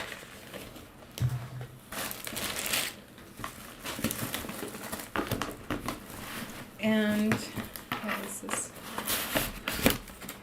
Oh, I love the box. Baby Bliss Nano Style Baby Bliss Pro. It's pink, guys. Oh, look how cute. Art, thank you so much. I don't know if he's watching. Oh, it smells so good. Oh, it comes in a bag. How cute. Okay, let me look. What does it do? It smoothes, it dries and styles, define curls, detangles, and volumizes. It's pink. Look, it's all pink. Oh, I love it. Thank you, Art. Oh, this has got a little bit of everything. This is so awesome. I love him. He asked me when he was coming, and I was like, no, I just need maybe some good product for my hair. He got me a cheese straightener last time he came. Baby Bliss is a pretty good brand, I hear, right? I think it's pricey too. Okay, shout out to Art. This is super cute. Thank you so much, Bestie. I don't know if he's watching. I'll have to send him a message. I'm gonna use it tomorrow. I wanted to get one of those multi-stylers. Yeah, this is cool. I'm excited to use it. Sorry guys, we're nearing the end of our live. Great job. Is he in here? Yeah, he definitely knows his stuff. That's a lot of products. I love the bag. Super cute. And I love that it's pink. Thank you, Art. Wherever you are, I'll have to text him after this live. And he shipped it all the way, like he went all the way to TJ to ship this Besties. Okay. Love it. Thank you, Bessie. What a sweetheart. He is so cute. All right, guys. I think this marks the end of our live. It's 9:12. Did you play the 911 call? No. So, you guys can rewatch this on my YouTube channel. Oh, hold on. Maybe not. I don't know right, bro. Maybe not. Let me see. How many new members did we get on this live? 193 new members. Can we get 200?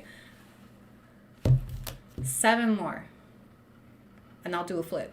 Just kidding. No, let's stay. I've been on here almost 4 hours. I don't want to make this too long.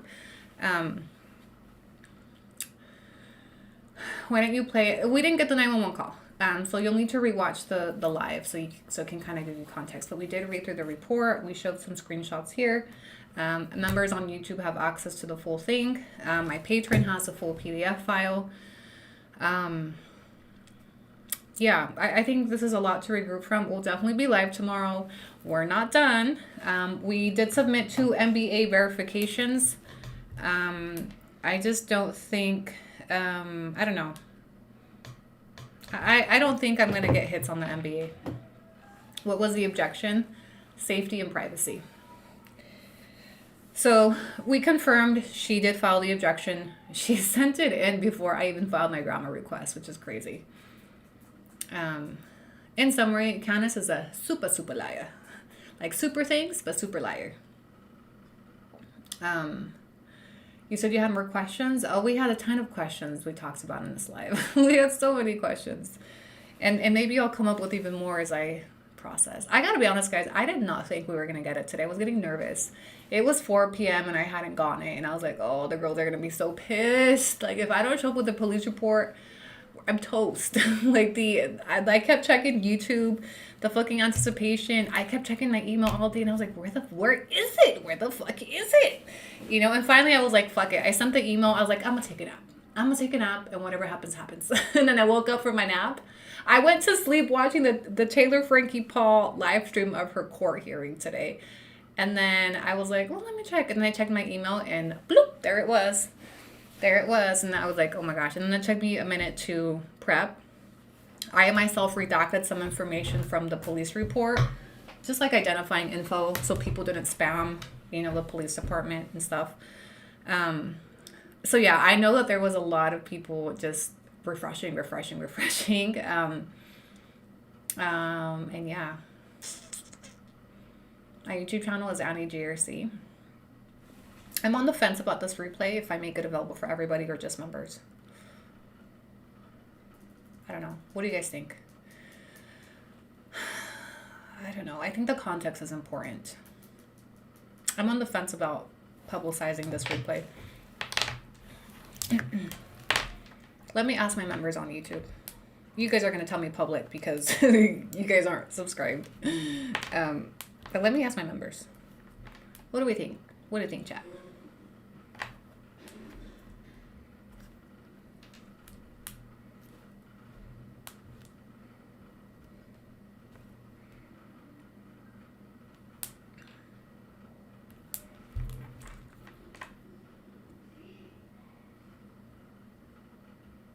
Members, I had to pay my daily Dunkin' coffee for the Tuesday. Not all of us subscribe tonight. Well, yeah. Maybe I'll leave it. Maybe I don't know. Maybe I don't know. I can't decide. I do think it's important to publicize the amount of lies. I do think that the members also received a benefit to watch it live and go through it live with me. And you guys will also receive the benefit. There's additional perks that you guys will receive aside from this live. Rest assured, your $2.99 is not going nowhere, besties. I'm going to take care of you. But I did want to monetize from this live as well. Absolutely. yeah, I don't know. Y'all got the exclusive. I think you guys got definitely a more VIP experience. And again, there's more benefits to the subscription for $2.99. I will tell you guys that the full report, the PDF file, is available on the $9.99 tier. So if you want to continue studying it, if you have, that is available on Patreon, and it's available on the $9.99 tier. Both PDF files. Release the files. Public, more members will become. So I do think that the receipts I showed on the screen, they were good, but there's nothing like having the PDF file, the full report, to go through it yourself, in my personal opinion. So the $2.99 give you access to this live, an exclusive member only live. There was a lot going on in the chat here. But I'm also, I do have an interest in this information reaching the public.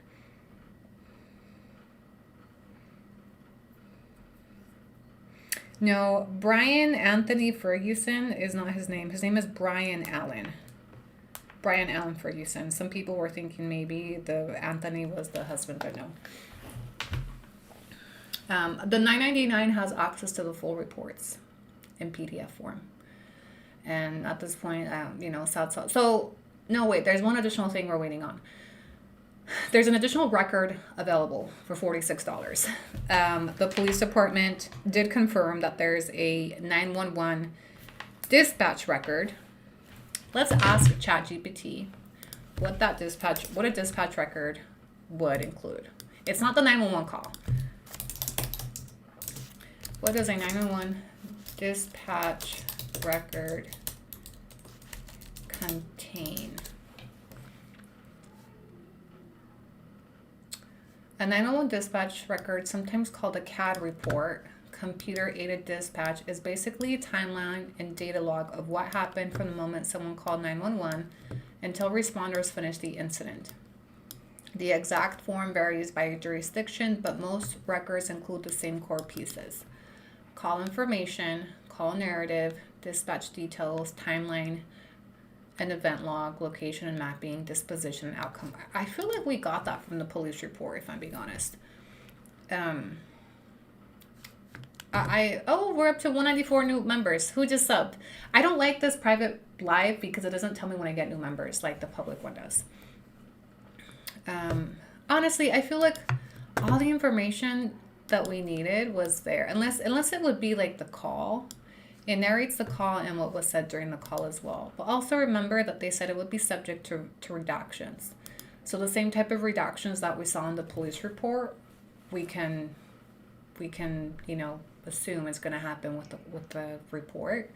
So I don't know. Do we see a necessity into paying the $45 to pull that report when we've already gotten the context of what happened? We already know what she said. We already saw her witness statement. We saw where the kid was. There was minimal information redacted, right? They didn't tell us exactly why they were fighting, and they didn't tell us what she did as soon as she got in the apartment. But I just don't think we would get anything that additional, if I'm being honest. Look, I'll transfer pesos if you have another topic. Chat. Show this person. Can you counter? Okay, look, my chat has sent me a significant amount of super things and subscriptions to keep this topic going. So I don't think your pesos could counter what my besties have sent in dollars to keep this series going. I could be wrong, but feel free to try. Come in. Can I watch a movie? Yes. Press your TVs. Good night. It wouldn't hurt to pull it. We're already so invested. Yeah, I just feel like $45 I feel like is steep. Like, what could it include that we don't already have? And I suspect they're going to redact the same information that they redacted from the police report.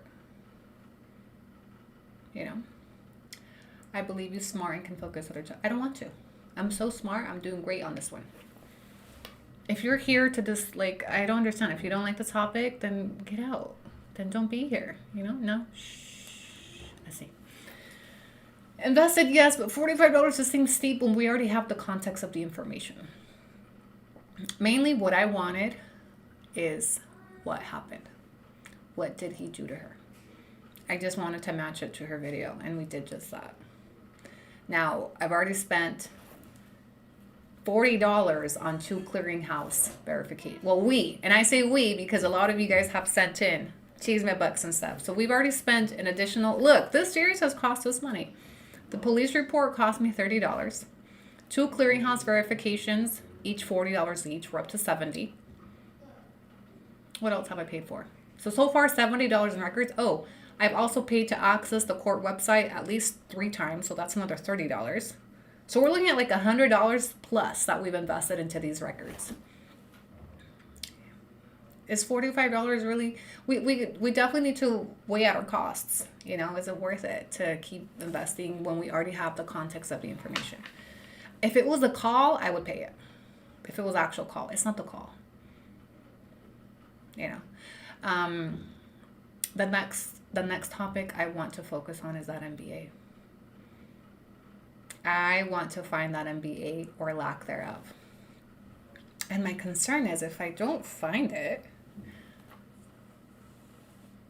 I mean, Clearinghouse has to have it. Oh, the PPP loans. We'll never know what happens with the PPP loans. Hopefully that's full criminal record. We have. I don't think there's much left. It's $2.99 if you subscribe on the computer. Macchiato's covered. Yes. So this has been very much a group topic. Okay, hours invested into these live streams. But in fairness, I've monetized. So I've definitely made some, but there are some operational costs. So far, we're at about $100 and so in records. I mean, the PPP loans being investigated by the government, we have no idea. I subscribed on my phone. Okay, so if you subscribe on the computer, it's cheaper. We're up to 194 followers, or 194 new members. This is crazy. Is there a new wheel coming? There's one open for the Mexico set, but it hasn't had a ton of traffic. So I'm thinking of restructuring it. Maybe just doing an open wheel for a set of your choice instead of just one set. Let's move on to MBA. No, I don't know. I think I'm going to spend a little more time on that DV tomorrow. Yeah. We dug into a lot, but we're going to regroup and we're going to come back tomorrow and we're going to chismear some more about that DV. yes, we are. I'm not done. No me he desquitado. I still got to vent some more. I still got to be outraged a little more. Okay, there's a lot of different topics and that I'm not done yet. Have we heard back from the Bestie with the grandma that lives local to Candace? She's popped into some lives, into some comment sections. But yeah. All right, guys. I think this is the point donde nos vamos a despedir. Thank you so much to all my new members. We need an animated skit for the DV report. Why the fuck would we do that? I find those comments disgusting that you would want to reenact a DV. I find the comments that some of you have made absolutely icky. Even on my chat where somebody said, do you think her mouth is like that because she got socked in the face? Go to hell. You women that are on here making those comments, there's a special place in hell for you guys. Making a mockery out of that situation. Whether you like her or not, whether you agree with her or not, have some humanity for somebody. Like, that was so a traumatic event for her and her family. So no, there's nothing funny about that shit to me. It's actually disgusting that you guys would get on here as women and pick apart those certain details. Okay, so we were here, research purposes, factual information, fact checking. We are not here to mock her for what happened to her. And if you are one of those women that does that, like, seek help. If you're one of those women that justifies doing these types of things just because you don't like a woman, like, God forbid when it's your daughter or your sister or your mother that is going through the same thing. I went through it. And there's a reason why I'm a little bit defensive to those comments, because that's what they did to me. I remember. And it was a terrible experience, especially when it had just happened to me. This shit happened to her many years ago, but it still happened. So the fact that somebody would be like, oh, we should reenact it. How about no? Like, it's not funny. It's nothing to poke at her about. Okay? She lied about it. She's shitty for that. But we're not going to break her. We're not going to mock her or ridicule her for the way that she was violated by a grown man that did that to her. And y'all are honestly gross for making those comments. Not a fan. Not a fan of those comments. In the description of my video, I did tag a resource for domestic violence. And I thought that was appropriate. I don't know. A lot of us have been there. A lot of us can relate. A lot of us can understand maybe why she did certain things and have empathy. You can still have empathy and humanity for people that you don't like or that you don't have respect for. And there's a lot of things that I don't like about her, don't respect about her story. But woman to woman, I still have empathy and humanity for certain things and some kind of a moral compass for these things. Okay? I'm a piece of shit sometimes, but not that big of a piece of shit. Okay? Thank you. Come again. A lot of us have been there. And if you've been there, I don't think you would find any of those comments funny and very distasteful, regardless of who it's about, you know. So anyway, I'm gonna cut it.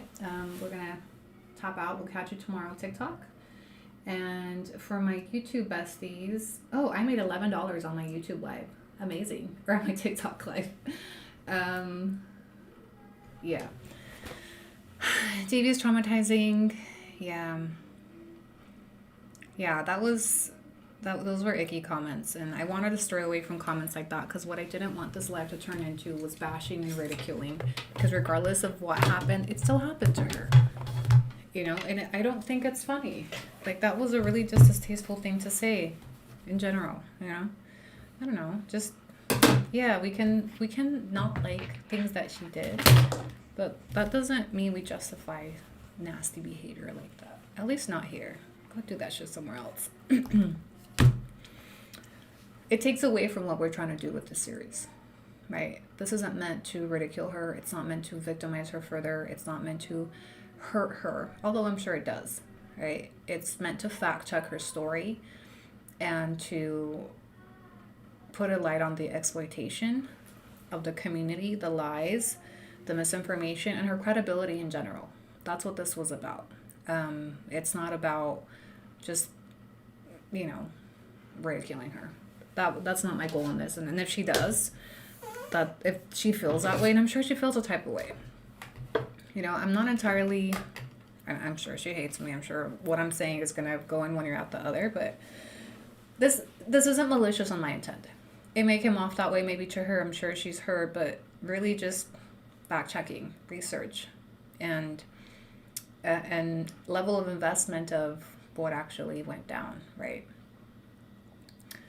I hope those boys do not grow up to see a normal thing to do. Honestly, I have suspicions that it probably still happens.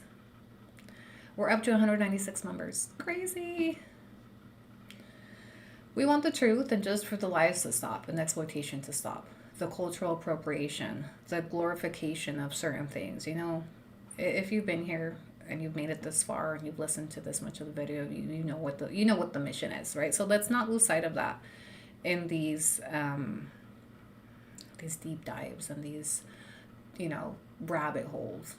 There's a mission, there's a message, and it can get lost and misconstrued very easily with comments like that and viewers that egg on that type of shit. And as a creator, it is kind of your responsibility to control the narrative and control the vibe, right? I could get on here and turn this into a completely different, there was a certain vibe that I wanted to have for this live, a level of respect, a level of empathy and humanity, because that has to feel shitty to have this publicized, you know, regardless of how we got here and that she lied and that she said certain things and that, you know, she made this kind of public herself. I'm sure I think that, you know, it's got to be a very vulnerable personal moment for her. And even if it was years ago, I'm sure there's still some type of underlying feeling. And maybe this is me thinking too much into it. I'm sure this is not a courtesy that I would ever be extended by these people. And I remember when I was going through my DV, it was a mockery in their group chat, and I was made fun of and ridiculed and questioned, and nobody believed me, and so many things that happened. And I think that stayed with me, which is why I wanted to make sure that this particular content didn't hit that way. Didn't turn into people mocking her, ridiculing her, wanting to fucking reenact, do a fucking skit. Like, that's disgusting. I remember when I lived it, and mind you, I went through it as it happened to me. It wasn't years later. It was while it was happening to me. I had to get online and see people creating hateful content and comparing. I will never forget the way they compared the bruises that he left on my neck from strangling me to, I have hickeys that are bigger than that.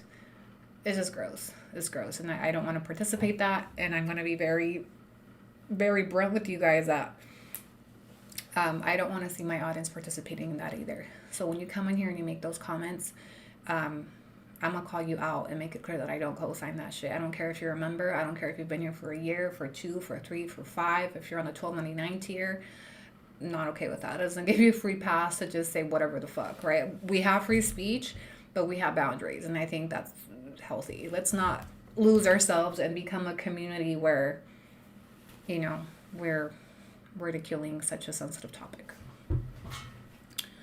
So, I agree. That's why she should take ownership of her story. And until she does, other people will tell it for her. And that's really what this boils down to. I'm honestly so disappointed in her, more than I was before, listening to that video. Was I expecting this? Yes. I speculated on most of these things. I predicted a lot of these things. But I was still just as, triggered and disappointed when I rewatched the video today and compared it to her witness statement. So disappointing to see that she doubled down with more fucking lies. And that makes me question everything, specifically her response in February.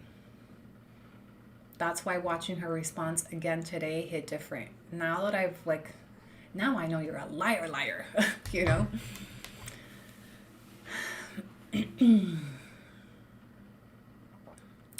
I've been watching you since that happened to you and they were bullying you and I was upset and I suddenly watched in the back. Thank you, Bestie. Trauma causes emotional turmoil. Yeah. And, I just feel like she shouldn't misrepresent her story like some beautiful love story. We've been together this long and I followed him here to keep my family together. I just think it's such a misrepresentation of a domestic violence story. And what are you teaching your audience? Oh, it's okay to stay with your abuser. Look, they changed and you can live happily ever after in a different country. That message, imagine how harmful that message can be to some women that are in a different situation. And perhaps Candace has been lucky and maybe he changed his life around, doesn't do any of those things. Congrats. But we know that the majority of the statistics are not in her favor.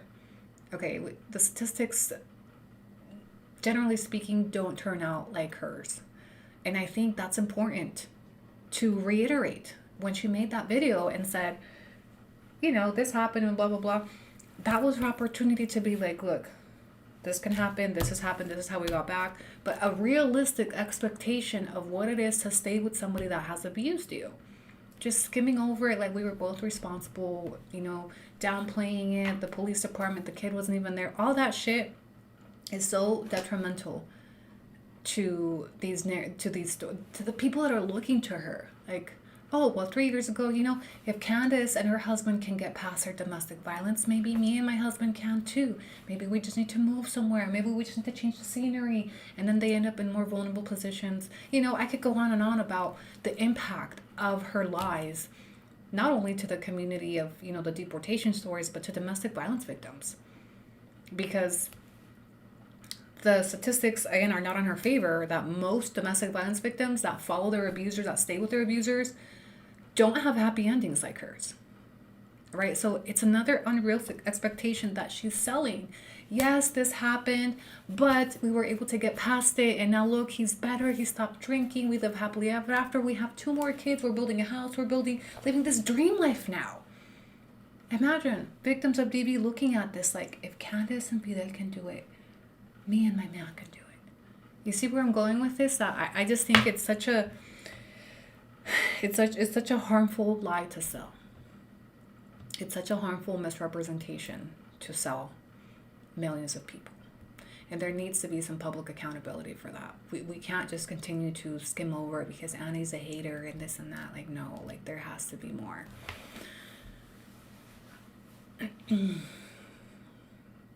Statistically, it takes 7 times a woman to leave before she finally leaves. Yeah, she has money to leave, a lot of resources. Anyway, besties, I'm going to wrap up. Okay, it's been a 4-hour live. We're going to regroup tomorrow. We're going to go live tomorrow, but I do need to clock out. I need to shower. I need to eat dinner. I knew this was going to be a long live, but we need to bookmark. Okay, so again, thank you so much to everybody that subscribed, that joined. I think I am going to leave this for public replay. I think I am. We hit 200 new members. Thank you so much, besties. It just hit 200. To those of you that have subscribed, I'm going to follow up with my other giveaway. And my bestie giveaway shipment. Also, where are... Oh, there they are. Okay. I have some follow-up work, okay? Thank you for your guys' time, por acompañarme, for your chisme books, for helping me with fees, for helping with the series. I'll catch you guys on the flip side. Good night, besties.